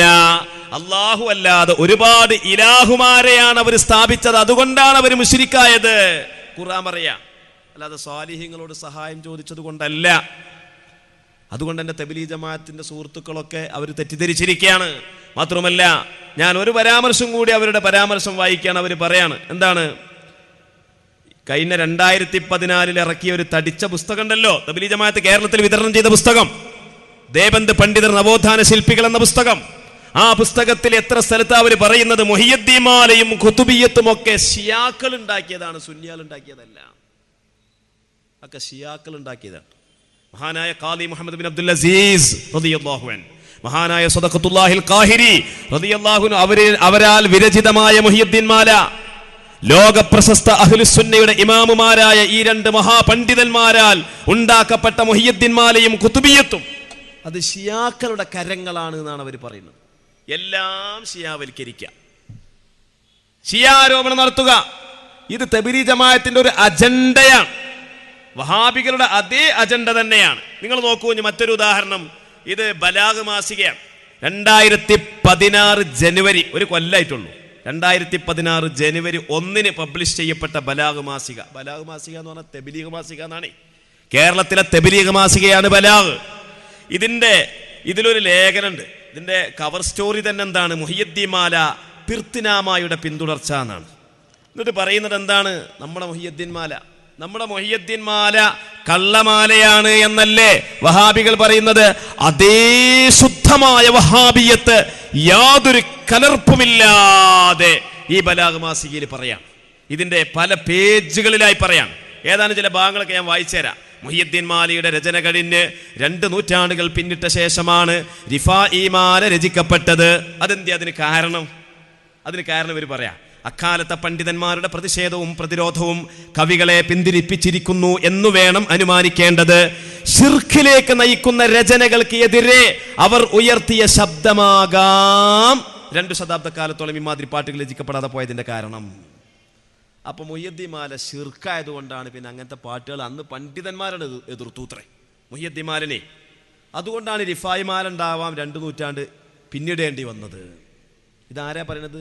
ഇത് സക്കരിയ സലായിയോ അല്ലെങ്കിൽ വേറെ ഏതെങ്കിലും മൗലവിമാരല്ല പറയുന്നത്, തബ്ലീഗ് ജമാഅത്തുകാരായി പറയുന്നത്. അവസാനിപ്പിക്കുന്നത് എങ്ങനെയെന്നറിയോ? കാളിദാസന്റെ മേഘദൂതത്തെ അനുകരിച്ച് പ്രാദേശിക ഭാഷകളിലെല്ലാം സന്ദേശ കാവ്യങ്ങൾ രചിക്കപ്പെട്ടതുപോലെ പേർഷ്യൻ ഭാഷയിൽ രചിക്കപ്പെട്ട സൂഫി പ്രശസ്ത ഗീതങ്ങളും പ്രണയകാവ്യങ്ങളും ലോക ഭാഷകളിലെല്ലാം കടന്നു വന്നു. ആ മഹാശൃംഖലയിലെ ഒരു കണ്ണിയാണ് മുഹിയുദ്ദീൻ മാല. അപ്പൊ മുഹിയുദ്ദീൻ മാല എന്ന് പറഞ്ഞാൽ ഏതോ പ്രണയകാവ്യാണ്, ഏതോ പേർഷ്യൻ സാഹിത്യമാണ്, അതിൻ്റെ ഭാഗമാണ്, അതിൻ്റെ തുടർച്ചയാണ്. അത് മിത്താണ്. ഇതിൽ മിത്താന്ന് പറയുന്നുണ്ട്. സൂഫി ചിന്തകളും മിത്തുകളും ഇസ്ലാമിക പദാവലികളും ചേർത്ത് മെനഞ്ഞെടുത്ത പിർത്തിനാമായിലും മുഹിയദ്ദീമാലയിലും നായകൻ രക്ഷകനായി ചിത്രീകരിക്കപ്പെട്ടു എന്നാണ് പറഞ്ഞത്. ഇത് ഇവരെ വിചാരം മുഹിയദ്ദീമാല എന്ന് പറഞ്ഞ ഒരു സിനിമാ തിരക്കഥയെന്നാണ് വിചാരിച്ചത്. അതിലാണല്ലോ നായകനും നായികയും പിന്നെ അങ്ങനത്തെ ആൾക്കാരൊക്കെ ഉണ്ടാകുക, ഹീറോ മറ്റേത് മറിച്ചതൊക്കെ പറഞ്ഞുണ്ടാകുക. നിങ്ങൾ നോക്കണം, മുഹിയുദ്ദീൻ മാല, മുഹിയുദ്ദീൻ ഷെയ്ഖിന്റെ ശുദ്ധ ചരിത്രം അനാവരണം ചെയ്യുന്ന പ്രശസ്തമായ ആ ചരിത്രകാവ്യം, മുഹിയുദ്ദീൻ ഷെയ്ഖിന്റെ ജീവിതത്തിന്റെ വിവിധ ദശകളെ, വിവിധ അത്ഭുതങ്ങളെ, കറാമത്തുകളെ വിവരിക്കുന്ന മുഹിയുദ്ദീൻ മാല. അതിനെപ്പറ്റിയാ ഇവരിങ്ങനെ പറയുന്നത്. ആരാ പറയുന്നത്? തബ്ലീഗ് ജമാഅത്തുകാരാ പറയുന്നത്. അതുകൊണ്ട് എൻ്റെ പ്രിയപ്പെട്ട സഹോദരന്മാർ, ഇത് ശുദ്ധ വഹാബിയത്താണ്, മൗദൂദിയത്താണ്. മൗദൂദിയത്ത് ഇപ്പോൾ കണ്ടില്ലേ, ഒരു പുതിയ പ്രമേയമായിട്ട് നടക്കുന്നുണ്ട്. ഇവിടെയൊക്കെ നോട്ടീസ് ഉണ്ട്. ഇസ്ലാം സന്തുലിതമാണ്. എന്താണ് ഈ സന്തുലിതം എന്ന് പറഞ്ഞാൽ? ഇസ്ലാം സന്തുലിതമാണ്. എന്താണ് അവരുദ്ദേശിച്ചത്? മടക്കനമ ചോട്ടിയ മാതിരിയാണ് എന്നോ? ഇവിടെ ചോട്ടി അവിടെ പൊന്തും, അവിടെ ചോട്ടി ഇവിടെ പൊന്തും എന്നാണോ? എന്താണ് അവരുദ്ദേശിച്ചത്? ഇസ്ലാമിലുള്ള പ്രവാചകന്മാരൊക്കെ തുല്യ സ്ഥാനക്കാരാണെന്നാണോ? എല്ലാ മനുഷ്യരും ഒരേ സ്ഥാനക്കാരാണെന്നാണ്? ഔലിയാക്കൾക്ക് പ്രത്യേകതയില്ല, അമ്പിയാക്കൾക്ക് പ്രത്യേകതയില്ല, എല്ലാവരും സാധാരണക്കാരാണ് എന്നാണോ ഉദ്ദേശിച്ചത്? ഇതാണോ സന്തുലിതവാദം? എങ്കിലത് അപകടകരമായ വാദമാണ്, പിഴച്ച വാദമാണ്. വഹാബിസം പിഴച്ചതുപോലെ മൗദൂദിസവും പിഴച്ചതാണ്. അതുകൊണ്ടല്ലേ മൗദൂദിസത്തിന്റെ സ്ഥാപകനായ അബുൽ അഅ്ല മൗദൂദിയുടെ പ്രശസ്ത പുസ്തകമായ ചോദ്യോത്തരം എന്ന പുസ്തകത്തിന്റെ 25-ാമത്തെ പേജിൽ മഹാനായ മൂസാ നബി അലൈഹി ഇസ്ലാമിനെ വിശദീകരിച്ച കൂട്ടത്തിൽ പറഞ്ഞു, മൂസാ നബി അലൈഹി ഇസ്ലാം പ്രവാചകത്വം ലഭിക്കുന്നതിന് മുമ്പ് നിഷ്ഠൂരമായ കൊലപാതകം എന്ന് പറഞ്ഞ വൻദോഷം ചെയ്ത ആളാണ്. ഈ ഇരിക്കുന്ന സദസ്സിൽ, നല്ല സദസ്സാണ്, ഈ സദസ്സിൽ ചിലപ്പോൾ പല തെറ്റുകളും ചെയ്ത ആൾക്കാരുണ്ടാവും. പക്ഷെ ഒരാളെ കുത്തിക്കൊന്ന തെറ്റ് ചെയ്ത ആൾക്കാർ ആരെങ്കിലും ഇവിടെ ഉണ്ടോ? ഉണ്ടാവില്ല. വേറെ പല തെറ്റും ചെയ്തിട്ടുണ്ടാവും. ഒരാൾ അറുകല ചെയ്ത തെറ്റ് ചെയ്ത ആളുകൾ ആരെങ്കിലും ഇവിടെ ഉണ്ടോ? എന്നാ മൂസാ നബി അതും ചെയ്തു എന്നാ പറയുന്നത്. ആരായി പറയുന്നത്? മൗദൂദികളാ പറയുന്നത്. അതേപോലെ തന്നെ അദ്ദേഹത്തിന് ഇസ്ലാം മതം എന്ന പുസ്തകത്തിൽ ഈമാൻകാരം വിശദീകരിക്കുകയാണ്. ആർക്കാ വിശദീകരിച്ചു കൊടുക്കുന്നത്? ഈ ഭൗതിക വിദ്യാഭ്യാസം ഉള്ള ആളുകൾക്കാണ് വിശദീകരിച്ചു കൊടുക്കുന്നത്. പക്ഷേ പരലോകത്തിന്റെ കാര്യത്തിയപ്പോൾ അവിടെ നിന്നു. പിന്നെ ഖദറിലുള്ള വിശ്വാസം വിശദീകരിക്കുന്നില്ല. അക്കാലത്തുള്ള പണ്ഡിതന്മാർ ഇതിനെ ചോദ്യം ചെയ്തപ്പോൾ അതിന് പല ന്യായീകരണങ്ങളും പറഞ്ഞു. ആ കൂട്ടത്തിൽ പറഞ്ഞൊരു ന്യായീകരണമാണ് അത് അള്ളാഹുവിനെ സംബന്ധിച്ചുള്ള വിശ്വാസത്തിന്റെ വിശദീകരണത്തിൽ അത് ഉൾപ്പെട്ടു. പക്ഷെ അത് ഉൾപ്പെടുത്തിയിട്ടില്ല. ഇസ്ലാം മതം എന്ന പുസ്തകത്തിൽ അള്ളാഹു എന്നതിനെ വിശ്വസിക്കേണ്ടുന്ന കാര്യങ്ങൾ പറഞ്ഞ കൂട്ടത്തിൽ ഖദറിനെ പറഞ്ഞിട്ടേ ഇല്ല. അപ്പൊ ഖദറിലുള്ള വിശ്വാസത്തെ നിരാകരിക്കുന്ന പുത്തൻവാദം എന്ന് പറയുന്നത് സ്വഹാബത്തിന്റെ കാലത്തേ ഉണ്ടായതാണ്. ആ വിശ്വാസ ബിദ്അത്തിനെ സംബന്ധിച്ച് അക്കാലത്തുള്ള പ്രഗത്ഭരായ സ്വഹാബിമാർ ആരൊക്കെയാണവർ? അബ്ദുല്ലാഹി ഇബ്നു ഉമർ റളിയല്ലാഹു അൻഹു, സയ്യിദ് ഇബ്നു സാബിത്ത് റളിയല്ലാഹു അൻഹു, ഹുദൈഫത്തുൽ യമാൻ റളിയല്ലാഹു അൻഹു, അബ്ദുല്ലാഹി ഇബ്നു മസ്ഊദ് റളിയല്ലാഹു അൻഹു, ഉബയ്യ് ഇബ്നു കഅബ് റളിയല്ലാഹു അൻഹു. ഇങ്ങനെയുള്ള സ്വഹാബിമാർ എല്ലാവരും പറഞ്ഞത് എന്താ? ലൗ അൻഫഖത മിസ്ല ഉഹദിൻ ദഹബാ ലാ യഖ്ബലുല്ലാഹു മിൻക ഹത്താ തുഅ്മിന ബിൽ ഖദരി. നീ ഉഹദ് മലയോളം സ്വർണം നല്ല മാർഗത്തിൽ ചെലവാക്കിയാലും അള്ളാഹു സ്വീകരിക്കണമെന്നുണ്ടെങ്കിൽ ഈമാൻ കാര്യത്തിൽ 6-ാമത്തെ കാര്യമായ ഖദർ കൊണ്ടുള്ള വിശ്വാസം ശരിയാവാതിരുന്നാൽ, ഈമാൻ പിഴച്ചു പോയാൽ, ആദർശം വ്യതിചലിച്ചു പോയാൽ പിന്നെ ഒന്നും സ്വീകരിക്കൂലാണ്. അതുകൊണ്ട് തന്നെ സ്വഹാബത്തിൽ നിന്ന് ലഭിച്ച ആമിനൂ ബിമിസ്ലിമാ ആമനന്നാസ്, സ്വഹാബത്ത് വിശ്വസിച്ച ആ ഈമാൻ, ആ ആദർശം, ആ അഖീദ, അതാണ് താബിഈങ്ങൾക്ക് കിട്ടിയത്, അതാണ് താബിഉ താബിഈങ്ങൾക്ക് കിട്ടിയത്, അതാണ് അയിമ്മത്ത് മുജ്തഹിദീങ്ങൾക്ക് കിട്ടിയത്, അതാണ് അഖീദയുടെയും തഫ്സീറിന്റെയും മദ്ഹബിന്റെയും ഇമാമുമാർക്ക് കിട്ടിയത്, അതാണ് കേരളത്തിലേക്ക് വന്നത്, അതാണ് മഖ്ദൂമിങ്ങൾ പ്രചരിപ്പിച്ചത്, അതാണ് സമസ്ത കേരള ജംഇയ്യത്തുൽ ഉലമ ഇവിടെ പ്രചരിപ്പിച്ചത്.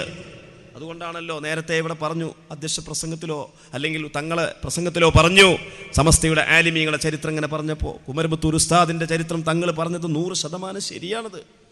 കാരണം ഞാൻ ആ വിഷയവുമായിട്ട് നിരന്തരം ബന്ധപ്പെട്ടിരുന്നു. കുമരമ്പത്തൂർ ഉസ്താദിന്റെ ആഖിബത്തിന്റെ നിമിഷങ്ങളെ കുറിച്ച് ചോദിച്ചറിഞ്ഞിരുന്നു, അവിടെ പോയിരുന്നു, കണ്ടിരുന്നു. നമ്മൾ അടുത്ത ബന്ധുക്കാര് എന്ന നിലക്ക്, നേതാവ് എന്നുള്ള നിലക്കല്ല, ബന്ധുക്കാര് എന്ന നിലക്ക് ഞങ്ങളൊക്കെ അവിടെ ഉണ്ട്. അവസാന നിമിഷത്തിൽ കൂടിയിരുന്ന ആളുകളുടെ കർണപുടങ്ങളിൽ എല്ലാം തട്ടും വിധത്തിൽ അവിടുന്ന് പ്രഖ്യാപിക്കുകയാണ്, ലാ ഇലാഹ ഇല്ലല്ലാഹ്. എങ്ങനെയാണ് കുമരംപുത്തൂർ ഉസ്താദ് ഹോസ്പിറ്റലിലേക്ക് പോയത്? തിങ്കളാഴ്ചയല്ലേ നബിദിനാഘോഷം. തിങ്കളാഴ്ച മഗ്‌രിബിന് ശേഷം തൻ്റെ നാട്ടിൽ നിന്ന് കേൾക്കുന്ന മൗലിദിന്റെ, വിദ്യാർത്ഥികളുടെ മദ്ഹ് പാരായണത്തിന്റെ, മദ്ഹ് പ്രഭാഷണത്തിന്റെ ശബ്ദങ്ങൾ ഇങ്ങനെ വീട്ടിലിരുന്ന് കേൾക്കുകയാണ്. അങ്ങനെ ആ പരിപാടി കഴിയുമ്പോഴത്തേക്ക് അദ്ദേഹത്തിന് അസ്വസ്ഥത വരികയാണ്. നേരെ കൊണ്ടുപോവുകയാണ്, ഹോസ്പിറ്റലിലേക്ക് കൊണ്ടുപോവുകയാണ്. അവസാനമായി അല്ലാഹുവിന്റെ റസൂലിന്റെ മദ്ഹിന്റെ സദസ്സീരു കർണങ്ങളെ കൊണ്ടും കേട്ടുകൊണ്ടാണ് ഹോസ്പിറ്റലിലേക്ക് പോകുന്നത്. അങ്ങനെയുള്ള ആ മഹാൻ അല്ലാഹുവിലേക്ക് യാത്രയാകുന്നത് ലാ ഇലാഹ ഇല്ലല്ലാഹ് എന്ന് ചൊല്ലിക്കൊണ്ടാണെങ്കിൽ ശരിയല്ലേ ഈ പറഞ്ഞതൊക്കെ? സമസ്ത പറയുന്ന കാര്യം ശരിയല്ലേ? ഈ കേരളത്തിലുള്ള ആയിരക്കണക്കിന് മഹല്ലുകൾക്ക് ഏകീകൃതമായ സ്വഭാവമുണ്ടാക്കി കൊടുക്കുകയും അവയെ ശൈഥില്യമില്ലാതെ ഇണക്കി കൊണ്ടുപോവുകയും ചെയ്യുകയാണ് സമസ്ത ചെയ്യുന്നത്. അല്ലാതെ മഹല്ലുകൾ ശിഥിലമാകരുത് എന്ന് പറഞ്ഞിട്ട് സമസ്ത ഇവിടെ ആകെ ശൈഥില്യം ഉണ്ടാക്കുകയാണെന്നാണ് ഒരു കൂട്ടർ പറയുന്നത്. സംസ്ഥാന എന്ന് പറയുന്ന അനവാദികൾ, ഞാൻവാദികള്, അവർ പറയുന്നത് സമസ്ത ഇവിടെ മഹല്ലുകളിൽ കുഴപ്പമുണ്ടാക്കുകയാണ്. ഇവർ പറയുമ്പോഴാണ് ഇങ്ങനെ ഒരു കുഴപ്പമുണ്ടാക്കുന്നുണ്ടോ അല്ലേ എന്നുള്ളത് തന്നെ നമ്മൾ അറിയണത്. ജനങ്ങൾക്കോ സാധാരണക്കാർക്കോ സമൂഹത്തിന്റെ വിവിധ തുറകളിലുള്ള ആളുകൾക്കോ അങ്ങനത്തെ ഒരു ആക്ഷേപമേ ഇല്ല, അങ്ങനത്തെ ഒരു ആരോപണമേ സമസ്തയെ കുറിച്ചില്ല. യഥാർത്ഥത്തിൽ ഇതിന്റെ പിന്നിലുള്ള സംഗതി, വികാരം എന്താണെന്ന് വെച്ച് കഴിഞ്ഞാൽ, കഴിഞ്ഞ 90-ാം വാർഷികം ആലപ്പുഴയിൽ നടന്നു. എന്തായിരുന്നു ആ സംഭവം? നമ്മളൊക്കെ ആലപ്പുഴയിൽ സമ്മേളന നഗരിയിലേക്ക് ഇങ്ങനെ പോകുമ്പോൾ എൻ്റെ കൂട്ടത്തിലുണ്ടായിരുന്ന എൻ്റെ മഹലിൽ നിന്ന് വന്ന ആളുകളോടൊക്കെ ഞാൻ പറഞ്ഞു, എന്തിനാ റബ്ബേ ഇത്ര വലിയ ഒരു നഗരി, കിലോമീറ്ററുകളോളം നീളമുള്ള സമ്മേളന നഗരിക്ക് എന്താ ആവശ്യമുള്ളത്? അത്രയ്ക്ക് ആൾ ഈ ആലപ്പുഴയിൽ കൂടുമോ? ഇത് മലബാറൊന്നും അല്ലല്ലോ. പക്ഷേ സമ്മേളന നഗരിയിലേക്ക് അടുത്തപ്പോഴല്ലേ അത്ഭുതം. ലക്ഷോപലക്ഷം ആളുകളെ ഉൾക്കൊള്ളാനാവാതെ കിലോമീറ്ററുകൾ ദൈർഘ്യമുള്ള മഹാനഗര വീർപ്പുമുട്ടുന്ന അത്ഭുതകരമായ പ്രതിഭാസമാണ് 90-ാം വാർഷികത്തിന്റെ സമാപന നഗരി നമ്മളുടെ മുമ്പിൽ കാഴ്ചവെച്ചത്. പക്ഷേ അത് അച്ചടക്കത്തിന്റെ പ്രതിഭാസം. പോലീസ് ഉദ്യോഗസ്ഥർ, കലക്ടർമാർ എല്ലാവരും അത്ഭുതപ്പെടുകയാണ്. ആലപ്പുഴക്കാർക്കൊരു പുതിയ അനുഭവമാവുകയാണ്. അച്ചടക്കത്തോടെ, ആത്മീയമായ ഏതോ ഒരു ശക്തിയുടെ സ്വയം നിയന്ത്രണത്തോടെ ഒഴുകുന്ന പാരാവാരത്തിന്റെ അത്ഭുതകരമായ ശക്തി കണ്ടു. ഈ ശക്തി പല ആളുകളെയും ഞെട്ടിച്ചിട്ടുണ്ട്. വഹാബിസത്തെയും മൗദൂദിസത്തെയും തബ്ലീഗിസത്തെയും മാത്രമൊന്നുമല്ല, ഇതര കക്ഷികളെ മാത്രമല്ല, ഇങ്ങനെയുള്ള ചില നാഹ്നൂൽവാദികളെയും ഞെട്ടിച്ചിട്ടുണ്ട്. ഇങ്ങനെ പോയാൽ നമുക്കൊന്നും ഒരു അഡ്രസ്സും ഉണ്ടാവില്ല എന്ന് അവർ മനസ്സിലാക്കി. അപ്പോൾ എന്തെങ്കിലും ഒരു കുത്തിത്തീർപ്പ് ഉണ്ടാക്കണമല്ലോ. അതിനിടക്കാണ് നമ്മളെ ശരീഅത്ത് സംരക്ഷണ റാലി ഉണ്ടാകുന്നത് മലപ്പുറത്ത്. റബ്ബേ, അതിൻ്റെ കഥ പിന്നെ പറയും വേണ്ട. ഒരു ഒഴുക്കായിരുന്നു മലപ്പുറം തെരുവിനെ, അല്ലെങ്കിൽ മലപ്പുറത്തുള്ള ആ വിശാലമായ റോഡുകളിലൂടെ, ഭാരതപ്പുഴയിലൂടെ വർഷക്കാലത്ത് വെള്ളമൊഴുകുന്നത് പോലെ ജനസഞ്ചയമായിരുന്നില്ലേ 2-3 കിലോമീറ്റർ അങ്ങോട്ട് ഒഴുകിയത്? എവിടുന്നാണ് ഈ ആളുകളൊക്കെ വന്നത്? അതൊരു വലിയ അത്ഭുതമാണ്, കറാമത്താണ്. ചിന്തിക്കുന്ന ആളുകൾക്ക് അതിലൊക്കെ ദൃഷ്ടാന്തമുണ്ട്. ഇത് കണ്ടപ്പോൾ ഇങ്ങനെ പോയാല് സാധാരണക്കാര് മുഴുവൻ സമസ്തയുടെ പിറകിലാണല്ലോ. പണ്ഡിതന്മാർ മാത്രമല്ല, സയ്യിദന്മാർ മാത്രമല്ല, ഈ രാജ്യത്തെ സാധാരണക്കാർ വരെ സമസ്ത കേരള ജംഇയ്യത്തുൽ ഉലമായുടെ പിറകിലാണല്ലോ എന്ന് മനസ്സിലാക്കിയപ്പോ ചില സംസ്ഥാനക്കാരും എന്നൊക്കെ പറയുന്ന ആൾക്കാർ ഇപ്പൊ ഇങ്ങനെ തുള്ളാൻ തുടങ്ങിയിട്ടുണ്ട്. പക്ഷെ ആ തുള്ളലൊക്കെ അവിടെ നിർത്തിച്ചള്ളി. അതൊന്നും ഇവിടെ വിലപ്പോകുന്ന കാര്യമല്ല. എന്നിട്ട് പറയാ, എന്താ പറയണത്, ഉസ്താദുമാർക്ക് SKSSFകാർ MSRന് വേണ്ടി അപേക്ഷിക്കാൻ വേണ്ടി യോഗ്യത അല്ലെങ്കിൽ സമസ്തയെ അംഗീകരിക്കുന്ന ആളാണ് എന്നുള്ളതിൻ്റെ ഒരു സാക്ഷിത്വം SKSFന്റെ കുട്ടികൾ ഇട്ട് കൊടുക്കുന്നതൊക്കെ വലിയ അപരാധമാണത്രേ. ഉസ്താദ് ഷെഡിട്ട് പഠിപ്പിച്ചു കൊടുത്ത കുട്ടികൾ എങ്ങനെ ഒപ്പിട്ട് കൊടുക്കുക എന്നാണ് ചോദിക്കുന്നത്. ഞാൻ ആദ്യമായിട്ട് കേൾക്കുകയാണ് മദ്രസയിൽ ഉസ്താദുമാർക്ക് പണി ഷെഡിട്ട് കൊടുക്കലാണ്. അപ്പൊ ഇവരെ മദ്രസയിൽ അതാ പണിയേ. ഞങ്ങളെ മദ്രസയില് ഖുർആനാ പഠിപ്പിക്കുന്നത്, ഞങ്ങളെ മദ്രസയില് ഫിഖ്ഹാണ് പഠിപ്പിക്കുന്നത്, ഞങ്ങളെ മദ്രസയിലെ അഖീദയും തജ്വീദും ഈമാൻ കാര്യം ഇസ്ലാം കാര്യം പഠിപ്പിക്കുമ്പോൾ നിങ്ങളെ മദ്രസയിൽ ഷെഡിട്ട് കൊടുക്കുക. ഷഡിട്ട് കൊടുക്കുന്ന കുട്ടികളെങ്ങനെ ഒപ്പിട്ട് കൊടുക്കുക എന്നാ പറഞ്ഞത്. അതിന് അബ്ദുൽ സമദ് പൂക്കോട്ടൂർ സാഹിബ് നല്ല മറുപടി പറഞ്ഞ് അല്ലേ. അതോടൊപ്പം തന്നെ പിന്നെ പറയണത് പിന്നെ വല്ലാത്തൊരു ഗുരു, എന്താ പറയാ, ഏത് 1ാം ക്ലാസ്സിലെ കുട്ടിയാൾക്ക് പറയാതെ പറയുന്നത് പൊട്ടത്തരാണെന്നുള്ളത്. നമ്മുടെ SBV സുന്നി ബാലവേദി മദ്രസകളിൽ വിദ്യാർത്ഥികൾക്ക് അവരുടെ സംഘടിത സ്വഭാവ പുരോഗതിക്ക് വേണ്ടി രൂപീകരിക്കപ്പെട്ട SBVയിൽ കുട്ടികൾ പ്രവർത്തിക്കുന്നത് കൊണ്ട് ഇവിടെ MSFൽ കുട്ടികളെ കിട്ടാനില്ല എന്നാണ് പറയുന്നത്. അതുകൊണ്ട് മുസ്ലിം ലീഗരൊക്കെ ജാഗ്രതേന്നാ. മുസ്ലിം ലീഗരെ ഞങ്ങൾക്ക് MSFൽ യൂത്ത് ലീഗിലേക്ക് ഇനി കുട്ടികളെ കിട്ടൂല. കാരണം വിദ്യാഭ്യാസ ബോർഡിന്റെ ജമിയത്തുൽ മുഅല്ലിമീന്റെ കീഴില് ഇവിടെ മദ്രസകളിലൊക്കെ SBV ഉണ്ടാക്കിയിട്ടുണ്ട്. എന്താണ് ഈ പറയുന്നത്? SBV ഉണ്ടാക്കിയതുകൊണ്ട് MSFൽ കുട്ടികളെ കിട്ടുന്നില്ല എന്നോ? എന്നിട്ട് മുസ്ലിം ലീഗരോട് ഒരു ഉപദേശം, നിങ്ങൾ സമസ്തക്കാരെ കരുതിയിരിക്കണം. പിന്നെ തൊഴിലാളി പ്രസ്ഥാനങ്ങളുണ്ടല്ലോ ഇവിടെ, CIT-യും ST-യും പിന്നെ വേറെന്തൊക്കെയുണ്ടല്ലോ, എല്ലാ രാഷ്ട്രീയ പാർട്ടിയാക്കും ഇവിടെ തൊഴിലാളി പ്രസ്ഥാനങ്ങളുണ്ട്. തൊഴിലാളി പ്രസ്ഥാനക്കാരോട് ഒരു വലിയൊരു ആഹ്വാനം എന്താണ്? സമസ്ത കേരള ഇസ്ലാമത വിദ്യാഭ്യാസ ബോർഡിനെ സൂക്ഷിച്ചിരിക്കണം കേട്ടോ, അവരെ കരുതിയിരിക്കണം. കാരണം എന്താണെന്നറിയോ? അവര് തൊഴിലാളികളുടെ അവകാശം, തൊഴിലാളികളാകുന്ന മുഅല്ലിമീങ്ങളുടെ അവകാശത്തെ അട്ടിമറിച്ചവരാണ്. മുഅല്ലിമീങ്ങളെ, പാവപ്പെട്ട മുഅല്ലിമീങ്ങളെ അവരെ പീഡിപ്പിക്കുകയാണ് ചെയ്തുകൊണ്ടിരിക്കുന്നത്. അപ്പൊ അതിനെന്താ കാരണം പറഞ്ഞത്? ക്ഷേമനിധി എന്നൊരു പരിപാടിയുണ്ട്. ക്ഷേമനിധി നടത്തുന്നത് ജമിയത്തുൽ മുഅല്ലിമീനാണ്. MSRും കാര്യങ്ങളൊക്കെ വിദ്യാഭ്യാസ ബോർഡാണ്. അത് തമ്മിൽ കൂട്ടിക്കുഴയ്ക്കാൻ പറ്റില്ല. ക്ഷേമനിധിയിലേക്ക് ഒരു വർഷത്തിൽ ഒരു ദിവസത്തെ വേതനം ഒരു മുഅല്ലിം അടക്കും. അങ്ങനെ ഈ ക്ഷേമനിധിക്ക് അത് മാത്രമല്ല ഫണ്ടുള്ളത്, അതിലേറെ എത്രയോ അതിലേക്ക് ഫണ്ട് വരാൻ വേറെ മാർഗങ്ങളാണുള്ളത്. അങ്ങനെ ആ ക്ഷേമനിധിയിൽ നിന്ന് സമസ്ത കേരള ഇസ്ലാമത വിദ്യാഭ്യാസ ബോർഡിന്റെ നിയമങ്ങളും അതിൻ്റെ നിബന്ധനകളും പാലിച്ച അധ്യാപകർക്ക് ഒരുപാട് ആനുകൂല്യങ്ങളുണ്ട്. 27,000 രൂപയ്ക്ക് ആനുകൂല്യങ്ങൾ ഇപ്പോൾ വർദ്ധിപ്പിച്ചിട്ടുണ്ട് ഈ അടുത്ത്. അതുപോലെ തന്നെ സർവീസ് ആനുകൂല്യമുണ്ട്. ഓരോ വർഷത്തെ വിവാഹ സഹായങ്ങളുണ്ട്. അതുപോലെ ഒരുപാട് പെൻഷനുണ്ട്. 1000 രൂപ 1500 രൂപയൊക്കെ പെൻഷൻ കിട്ടിക്കൊണ്ടിരിക്കുന്നുണ്ട് പല ആളുകൾക്കും. പക്ഷെ അതിനൊക്കെ വിദ്യാഭ്യാസ ബോർഡിന്റെ നിയമങ്ങളും കാര്യങ്ങളുണ്ട്, അല്ലെങ്കിൽ അതിൻ്റെ നിബന്ധനകൾ പാലിക്കുന്ന ആളുകൾക്ക്. ഇങ്ങനെ നിബന്ധനകൾ പാലിക്കുന്ന ആളുകൾക്ക് ആനുകൂല്യവും സഹായവും നൽകാൻ വേണ്ടി സ്വരൂപിക്കുന്ന, സംഭാവന ചെയ്യുന്ന ഫണ്ടാണ് ക്ഷേമനിധി എന്ന് പറയുന്നത്. അപ്പൊ അതിനൊരു ഉറുഫുണ്ട്. എന്താ ഉറുഫ്? ഇതിലേക്ക് നൽകുന്ന സംഭാവന ഈ രൂപത്തിൽ വിതരണം ചെയ്യാനുള്ളതാണ്. ഇവര് പറയുന്നത് എന്താ? സംഭാവന ചെയ്യുന്നവർക്കൊക്കെ അതിന് സമസ്തയായാലും സംസ്ഥാനമായാലും ഖാദിയാനിയായാലും എല്ലാവർക്കും കൊടുക്കണം എന്നാ. അതെ, തെറ്റാണാ പറഞ്ഞത്. ഒരു വിഷയത്തിന് വേണ്ടി സ്വരൂപിച്ച സംഭാവന ചെയ്ത ഫണ്ട് ആ കാര്യത്തിലെ ചെലവാക്കാൻ പറ്റുള്ളൂ. കൊടുക്കണവർക്ക് മുഴുവൻ ചെലവാക്കാനുള്ളതല്ല ആ ഫണ്ട്. ക്യാൻസർ രോഗികൾക്ക് വേണ്ടി ഒരു പരിപാടിയിൽ ഒരു ഫണ്ട് രൂപീകരിച്ചാല് ആ ഫണ്ട് ചെലവാക്കേണ്ടത് പിന്നെ കുട്ടികളെ കെട്ടിച്ചിണിക്കല്ല, അത് ക്യാൻസർ രോഗികൾക്കാണ്. അങ്ങനെയാണ് മസ്അല ഉള്ളത്. നിങ്ങൾക്ക് സമസ്തയോടുള്ള അടങ്ങാത്ത അമർഷം കാരണത്താല് ഇപ്പൊ നിങ്ങളിപ്പോ എന്താ മസ്അലയും നിങ്ങൾക്ക് അറിയാതെ പോയോ? ഫിഖ്ഹ് നിങ്ങൾക്ക് തിരിയാതെ പോയോ?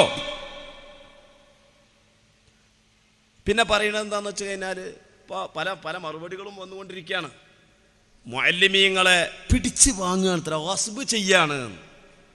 മഹാന്മാരായ മുഅല്ലിമീങ്ങളിൽ നിന്ന് വസ്ബ് എന്ന് പറഞ്ഞാൽ എന്താ? തട്ടിപ്പറിച്ചെടുക്കുകയാണ് എന്നാ പറയുന്നത്. അല്ല, ഉത്തരവാദപ്പെട്ട ജമിയത്തുൽ മുഅല്ലിമീന്റെ സാരഥികളൊക്കെ ഇവിടെയുണ്ട്. ഉത്തരവാദപ്പെട്ട ആളുകളുടെ വിശദീകരണം നമ്മൾ കേട്ടതാണ്. ഇവിടെ ഒരാളിൽ നിന്നും അങ്ങനെ വസ്ബ് ചെയ്യുന്നില്ല. അങ്ങനെ ഒരു ദിവസത്തെ വേതനം കൊടുത്തില്ല എന്ന് വിചാരിച്ചിട്ട് അയാളെ MSR ക്യാൻസൽ ചെയ്യുന്നില്ല, അയാളെ മദ്രസയിൽ നിന്ന് പിരിച്ചുവിടുന്നില്ല, പിരിച്ചുവിടാൻ വേണ്ടി നിർദ്ദേശിക്കുന്നില്ല. പിന്നെ എങ്ങനെയാണ് അതിന് വസ്ബ് എന്ന് പറയാ? എന്താണ് വസ്ബിന്റെ നിർവചനം? നിങ്ങൾ ഫിഖ്ഹ് അല്ലെങ്കിൽ കർമ്മശാസ്ത്രം അതിൽ പറഞ്ഞ പദങ്ങളുടെ നിർവചനം ഇതൊന്നും നോക്കാതെ സമസ്തപ്പ വസ്ബ് ചെയ്യാണ്. അല്ലേ? എത്ര മോശമാണിത്. പിന്നെ പറയുന്നത് ഒരു ആരോപണം കൂടി പറയുന്നത്, നാട്ടുകാരുടെ മദ്രസ ഇപ്പൊ സമസ്ത ഉടമപ്പെടുത്തിയിട്ടുണ്ട്. ആരാ പറഞ്ഞത്? വളാഞ്ചേരിയിൽ ഒരു പള്ളിയും വളാഞ്ചേരിയിൽ ഒരു മദ്രസയുണ്ടെങ്കിൽ അത് വളാഞ്ചേരിക്കാരുടെ മദ്രസയാണ്, വളാഞ്ചേരിക്കാരുടെ പള്ളിയാണ്. അല്ലാതെ അത് സമസ്തയുടെ അധീനതയിലുള്ള, സമസ്ത ഉടമപ്പെടുത്തിയ, സമസ്തയുടെ ഭരണത്തിൽ വന്ന പള്ളിയാണെന്ന് നമ്മൾ ആരെങ്കിലും പറയാറുണ്ടോ? സമസ്തയുടെ മദ്രസ എന്ന് പറഞ്ഞാൽ എന്താ? സമസ്ത ഭരണം നടത്തുന്ന മദ്രസ എന്നാ? എന്താണ് ആ ഇലാഫത്തിന്റെ അർത്ഥം? അദിനാ മുലാബസയുടെ ഒരു ഇലാഫത്ത് കൊണ്ടൊരു ഇലാഫത്തുണ്ട്, പഠിച്ചോളൂ. ഇലാഫത്ത് എന്ന് പറഞ്ഞാൽ മിൽക്കിയത്തിന് മാത്രമല്ല, ഇലാഫത്ത് എന്ന് പറഞ്ഞാൽ ഉടമസ്ഥതയ്ക്ക് മാത്രമല്ല. ഇലാഫത്ത് എന്ന് പറഞ്ഞാൽ അദിനാ മുലാബസ, മറ്റു നിലക്ക് ബന്ധമുള്ള ഇലാഫത്ത്. ഇലാഫത്ത് പറഞ്ഞാൽ ഒരു അറബി ഗ്രാമറാണ് ഞാൻ പറയുന്നത് കേട്ടോ, അത് തിരിയേണ്ടവർക്ക് തിരിഞ്ഞോളും, അല്ലാത്തവർ കുറച്ചെല്ലാം ക്ഷമിച്ചാൽ മതി. അപ്പോ എന്റെ പ്രിയപ്പെട്ട സഹോദരന്മാരെ, സമസ്തയുടെ മദ്രസ എന്ന് പറഞ്ഞാൽ സമസ്ത അവിടെ കയറി ഭരണം നടത്തുന്നുണ്ടെന്നല്ല, മറിച്ച് ഈ നാട്ടുകാരുടെ മദ്രസയ്ക്ക് ഒരു അംഗീകാരം കൊടുക്കണം. ഞങ്ങൾ സമസ്തയുടെ വിദ്യാഭ്യാസ ബോർഡിന്റെ നിയമാവലികളും നിർദ്ദേശങ്ങളും പാലിച്ചുകൊണ്ട് ഈ മദ്രസകൾ നടത്താം എന്ന് അപേക്ഷിച്ച അപേക്ഷയുടെ അടിസ്ഥാനത്തിൽ പരിശോധിച്ചിട്ട് അംഗീകാരം കൊടുക്കുമ്പോൾ അതിന് പറയുന്ന പേരാ സമസ്തയുടെ മദ്രസ എന്ന്. അല്ലാതെ സമസ്ത കയറി ഭരണം നടത്തുന്ന മദ്രസ എന്നല്ല. എവിടുന്ന് നിങ്ങൾക്ക് അങ്ങനെ അർത്ഥം കിട്ടിയത്? ആരാണ് അർത്ഥം പഠിപ്പിച്ചത്? എന്നിട്ട് ചോദിക്കുക, നാട്ടുകാരുണ്ടാക്കിയ മദ്രസ എങ്ങനെ സമസ്തന്റെ മദ്രസയാകുമോ? അപ്പൊ നമ്മൾ പറഞ്ഞു, അത് സമസ്തയുടെ മുമ്പിൽ അവര് അഫിലിയേഷന് വേണ്ടി വ്യക്തമായി അപേക്ഷിച്ചിട്ട് അംഗീകാരം കൊടുത്തതാണ്. അപ്പൊ അവർ പറയാം, അത് നിങ്ങൾ അച്ചടിച്ച പേപ്പറിൽ കമ്മിറ്റിക്കാർ ഒപ്പിട്ടതല്ലേ. എന്താണെന്നൊക്കെ പറയാം. കാലിക്കറ്റ് യൂണിവേഴ്സിറ്റിയിലേക്ക് നമ്മുടെ ഒരു സ്ഥാപനത്തെ അഫിലിയേറ്റ് ചെയ്യാൻ വേണ്ടി യൂണിവേഴ്സിറ്റിയിൽ നിന്നൊരു അപ്ലിക്കേഷൻ ഫോം നമ്മൾ ഡൗൺലോഡ് ചെയ്തെടുക്കും നെറ്റിൽ നിന്ന്. അതിൽ നമ്മൾ പൂരിപ്പിക്കും, ഒപ്പിടും. അതിൻ്റെ അർത്ഥം എന്താ? നമ്മൾ ഒപ്പേറ്റിട്ടുള്ളൂ, അതിൽ പറഞ്ഞ കാര്യങ്ങളൊന്നും നമ്മൾ അംഗീകരിച്ചിട്ടില്ല എന്നാ. കാരണം അത് അച്ചടിച്ചത് യൂണിവേഴ്സിറ്റിക്കാരാണ്, അതുകൊണ്ട് ഒപ്പിട്ട ആൾക്കാർക്ക് അതിൽ ഉത്തരവാദിത്തമില്ലാന്നോ? എന്തതിന് പറയാ? ഇവരൊക്കെ വലിയ കിതാബ് തിരിയുന്ന ആൾക്കാരാന്ന് ഇങ്ങനെ പറഞ്ഞ് നടന്നാ മതിയോ? കിതാബിന്റെ വില പോകൂലേ? എന്നിട്ട് നിങ്ങൾ നോക്കണം, കഴിഞ്ഞ നവംബർ മാസം 8-ാം തീയതിയാണല്ലോ നമ്മൾ നരേന്ദ്രമോദി നോട്ടൊക്കെ പിൻവലിച്ചത്. കറൻസികൾക്ക് ഒരു വിലയില്ല, ഒരു ഉപകാരമില്ല എന്നാണ് ഇവരുടെ വാദം. ആരുടെ വാദം? ഈ സംസ്ഥാനക്കാരെന്ന് പറയുന്നവരുടെ വാദം. കറൻസിക്ക് ഒരു ഉപകാരമില്ല, കറൻസി അതിന്റെ സ്വന്തത്തിൽ ഉപകാരമില്ല, അത് പ്രഖ്യാപിതമായ ഉപകാരമാണ്. പ്രഖ്യാപിതമായ ഉപകാരം ആയിക്കോട്ടെ, പ്രഖ്യാപിതമായ ഉപകാരമാവട്ടെ, സർക്കാരിനാൽ പ്രഖ്യാപിതമായ ഉപകാരവും വിലയുമാവട്ടെ, സ്വതവേ ഉള്ള ഉപകാരവും വിലയുമാവട്ടെ, അത് ഒരു വസ്തുവിന്റെ ദാത്തിലടങ്ങിയ ഉപകാരം തന്നെയാണ്. അല്ല എന്ന് ഏതെങ്കിലും ഒരു ഫിഖഹിന്റെ ഇബാറത്ത് കൊണ്ട് തെളിയിക്കാൻ നിങ്ങൾക്ക് സാധ്യമേ അല്ല, ഒരിക്കലും സാധ്യമല്ല. എത്ര ഫിഖഹിന്റെ കിതാബിന്റെ ഇബാറത്തുകൾ നമ്മുടെ മുമ്പിലുണ്ട്? തുഹ്ഫത്തുൽ മുഹ്താജില്ലേ, നിഹായയില്ലേ, മുഗ്നിയില്ലേ, ഫത്ഹുൽ മുഈനില്ലേ? ഒരു വസ്തുവിന് ഗവൺമെന്റ് പ്രഖ്യാപിച്ചുണ്ടാകുന്ന ഉപകാരവും വിലയാവട്ടെ, അതല്ലെങ്കിൽ സ്വതവേ ഉണ്ടാകുന്ന ഉപകാരവും വിലയുമാവട്ടെ, രണ്ടായാലും അത് അതിന്റെ ദാത്തിലടങ്ങിയ ഉപകാരം തന്നെയാണ്. അല്ല എന്ന് തെളിയിക്കാൻ ആൺകുട്ടികൾ നിങ്ങളെ കൂട്ടത്തിലുണ്ടെങ്കിൽ ഒന്ന് മുന്നോട്ട് വരണം. സാധ്യമല്ല. ഞാൻ ആരും വ്യക്തിപരമായി എഴുത്തല്ല. ഇത് സമസ്തയെ ജനമധ്യത്തിലിട്ടൊന്ന് താറടിച്ചാൽ ജനങ്ങളുടെ കൽബിൽ സ്വീകരിക്കപ്പെട്ട ഈ പ്രസ്ഥാനത്തെ കുടിയിറക്കാമെന്ന് വ്യാമോഹിക്കുന്നവരുടെ തനിനിറം ഇവിടെ വെളിപ്പെടുത്തുകയാണ് ചെയ്യുന്നത്. നിങ്ങളെ തനിനിറം ഞങ്ങൾക്ക് കുറേ അറിയാം, നമ്മൾ കുറേ വായിച്ചതാണ്, ഒരുപാട് വായിച്ചതാണ്. ഇവരുടെ പഴയൊരു പ്രസിദ്ധീകരണമുണ്ട്, ഈ സംസ്ഥാനക്കാരുടെ പഴയൊരു പ്രസിദ്ധീകരണമുണ്ട്. ആ പ്രസിദ്ധീകരണത്തിൽ പറയുന്നുണ്ട്, എന്താണെന്നറിയോ? 1960കളിൽ ഈ സ്പീക്കർ ഖുത്ബയുമായി ബന്ധപ്പെട്ട് സമസ്ത ഒരു തീരുമാനം എടുത്തു. 1967 എനിക്ക് തോന്നുന്നത്. ആ കാലയളവില് കണ്ണിയത്ത് ഉസ്താദും ശംസുലമയും സദഖത്തുള്ള ഉസ്താദും അല്ലാതെ ബാക്കി സമസ്ത മുഷാവറയിലുണ്ടായിരുന്ന ഒരൊറ്റ പണ്ഡിതനും ദീനിന്റെ ഒരു കാര്യത്തിൽ ഒരു തീരുമാനം പറയാൻ കഴിവില്ലാത്ത, ആർജവത്വമില്ലാത്ത ആൾക്കാരായിരുന്നു അന്നത്തെ മുഷാവറയിൽ ഉണ്ടായിരുന്നെന്ന് എഴുതി വെച്ച ആളാണ് ഈ പറഞ്ഞ മൗലവി, ഈ പ്രസംഗിക്കുന്ന മൗലവി. 1960കളിലെ സമസ്ത മുഷാവറയിലുള്ള ആലിമീങ്ങൾക്ക് ഒരു ദീനീ വിഷയത്തിൽ ഒരു അഭിപ്രായം പറയാൻ കഴിവും ആർജവത്വവും ഇല്ലാത്ത ആളാണെന്ന് ബുൽബുൽ ദശവാർഷിക പതിപ്പിൽ നിങ്ങളല്ലേ എഴുതിയത്? അങ്ങനെ പറയാൻ, ആലിമീങ്ങളെ ബഹുമാനിക്കുന്ന കേരളത്തിന്റെ മക്കളുടെ മുമ്പിൽ അങ്ങനെ പറയാൻ നിങ്ങൾക്ക് എങ്ങനെ സാധിച്ചു? മഹാനായ ചെറുശ്ശേരി ഉസ്താദിനെ സംബന്ധിച്ച് വ്യഭിചാരത്തിന് ഫത്വ കൊടുക്കുന്നയാളാണ് എന്ന് എഴുതി വെച്ച ആളല്ലേ ഈ അദ്ദേഹം? ഇതൊക്കെ ഞങ്ങൾ വായിക്കാത്തത് കൊണ്ടല്ല, ഇതൊക്കെ ഞങ്ങൾക്ക് അറിയാം. ഇതൊക്കെ നമ്മൾ ഇങ്ങനത്തെ വിഷയങ്ങളൊന്നും ഒരു വിവാദമാക്കേണ്ട, പൊതുജനത്തിന് മുമ്പിൽ ചർച്ച ചെയ്യേണ്ട വിഷയങ്ങളല്ല. അതൊക്കെ അങ്ങനെ കടക്കട്ടെ, പുസ്തകങ്ങളിലും താളുകളിലും ഇതളുകളുമായിട്ട് അങ്ങനെ പോവട്ടെ. അതൊക്കെ നമുക്ക് ക്ഷമിക്കാം, പൊറുക്കാം, സഹിക്കാം എന്ന് വിചാരിച്ച് നിൽക്കുമ്പോഴാ ഇപ്പൊ സമസ്തയ്ക്കെതിരിൽ വാളോങ്ങുന്നത്. നടക്കൂല. അതൊരു ഞാനൂരിന്റെ വെല്ലുവിളിയായിട്ട് മാത്രമേ ഞങ്ങൾക്ക് കാണാൻ സാധിക്കുള്ളൂ. അത്രേ ഇവിടുത്തെ പൊതുജനങ്ങൾ കണ്ടിട്ടുള്ളൂ. ഇവിടുത്തെ പൊതുസമൂഹം അങ്ങനെ അതിനെ വീക്ഷിക്കുന്നുള്ളൂ. അങ്ങനെ എന്തെല്ലാം കാര്യങ്ങൾ കേരള സംസ്ഥാനം രൂപീകരിക്കാൻ കാരണം മൈക്കയിൽ ഖുത്തുബ പറ്റുമെന്ന് പറഞ്ഞതുകൊണ്ടല്ല, മറിച്ച് മൈക്കയിൽ ഖുത്തുബ നിർവഹിക്കുന്നത് പറ്റുമെന്ന് പറയുക വഴി 967 സമസ്ത പാസാക്കുക വഴി ശാഖാപരമായ വിഷയത്തിൽ തീരുമാനം പാസാക്കിയത് സമസ്തയുടെ സ്ഥാപിത നയത്തിന് വിരുദ്ധമായതുകൊണ്ടാണ് ഞങ്ങൾ വേറെ സംഘടന രൂപീകരിച്ചതെന്ന് അപ്പോൾ അവർ പറയുന്നത്. ശാഖാപരമായ വിഷയത്തിൽ സമസ്ത തീരുമാനം എടുക്കാൻ പറ്റൂല. ആദർശപരമായ വിഷയങ്ങൾ സംസാരിച്ചാൽ മതി. കർമ്മശാസ്ത്രപരമായ വിഷയത്തിൽ തീരുമാനം എടുക്കാൻ പറ്റില്ല. കാരണം 4 മദ്ഹബിനും അണിനിരക്കാൻ പറ്റുന്നതാവണം. പച്ച പൊള്ളല്ലേ പറയണത്? അങ്ങനെയാണെങ്കിൽ സദഖത്തുള്ള മുസ്ലിയാരുടെ ഫതാവയിൽ അദ്ദേഹം എഴുതി വെച്ചത് ശരിയാണെന്നും തെറ്റാണെന്നും ഞാൻ പറയുന്നില്ല. ഞാൻ അതിലേക്കൊന്നും അദ്ദേഹത്തിന്റെ ശരാശരിയിലേക്ക് ഞാൻ കടക്കുന്നില്ല. അദ്ദേഹം പറഞ്ഞിട്ടുണ്ടല്ലോ, മൈക്കയിൽ ഖുതുബ നിർവഹിക്കാൻ പാടില്ല എന്ന് സമസ്ത മുശാവറ മുമ്പ് തീരുമാനിച്ചു എന്ന്. അപ്പൊ ആ തീരുമാനം അത് അദ്ദേഹം എഴുതിയതാട്ടോ, സമസ്തയുടെ മുനിസിലോ മറ്റോ നമ്മൾ കണ്ടതല്ല. അദ്ദേഹം എഴുതി വെച്ചതാണ്. എഴുതി വെച്ചത് എന്താണ് എന്തല്ല എന്നുള്ളത് അതിന്റെ ഉത്തരവാദിത്തം അദ്ദേഹത്തിന്റെ ആളുകളും തന്നെ ചെയ്തോട്ടെ. പക്ഷേ ശാഖാപരമായ ഒരു വിഷയത്തിൽ മറുത്തൊരു തീരുമാനം അതിന് മുമ്പെടുത്തു എന്ന് നിങ്ങൾ എഴുതി വെച്ചത് സമസ്തയുടെ സ്ഥാപിത നയത്തിന് വിരുദ്ധമാണോ? എന്താ സമസ്തയുടെ സ്ഥാപിത നയങ്ങൾ? നിങ്ങളൊന്ന് വിശദീകരിച്ചാണി. നിങ്ങൾ സമസ്തയെ കുറിച്ച് നിങ്ങൾക്ക് വല്ലതും അറിയോ? അറിയുമെങ്കിൽ അതൊന്ന് വിശദീകരിക്കണം. എന്താണ് ശാഖാപരം, എന്താണ് അടിസ്ഥാനപരം, എന്താണ് ഉസൂലി, എന്താണ് ഫുറൂഅ്? ഇതൊക്കെ ചർച്ച ചെയ്ത നിങ്ങളെ കള്ളി പൊളിയും. വല്ലാതെ കള്ളി പൊളിപ്പിക്കാൻ നിൽക്കണ്ടെന്ന് മാത്രമേ എനിക്ക് പറയാനുള്ളൂ. അപ്പൊ അതുകൊണ്ടാണ് ഈ കഴിഞ്ഞ നവംബർ മാസത്തിൽ 8-ാം തീയതി നോട്ടുകൾ പിൻവലിച്ചപ്പോൾ ഇവർ പറഞ്ഞു, ഇപ്പൊ മനസ്സിലായില്ലേ സമസ്തക്കാരെ, നോട്ടിന് സക്കാത്തില്ല, അതിന് വിലല്ല, അതിന് മൂല്യല്ല, ഉപകാരമില്ല. അപ്പൊ നമ്മൾ ചോദിച്ചു, ഓൺലൈനിൽ നമ്മളെ SKSF-ന്റെ അല്ലേ, നമ്മളെ ക്ലാസ് റൂം, SKSF-ന്റെ നമ്മളെ ക്ലാസ് റൂമിന്റെ പ്രവർത്തകരാണ് ഈ ഇരിക്കുന്നത്. അവര് വേദി വെച്ചു ഇതിന് മറുപടി പറയാൻ വേണ്ടി. ക്ലാസ് റൂമിലൂടെ ചോദിച്ചു. എന്താ ചോദിച്ചത്? അങ്ങനെ വിലല്ലെങ്കിൽ പിന്നെ അത് കടം കൊടുത്ത് ആ ഇടപാടിനകത്ത് വർധനവ് ഷർത്താക്കിയാല് അതിൽ പലിശ വരും എന്ന് നിങ്ങൾ എന്തടിസ്ഥാനത്തിൽ എഴുതി? കാരണം വിലയില്ലാത്ത വസ്തു കടം കൊടുക്കാനും പറ്റൂല എന്നല്ലേ.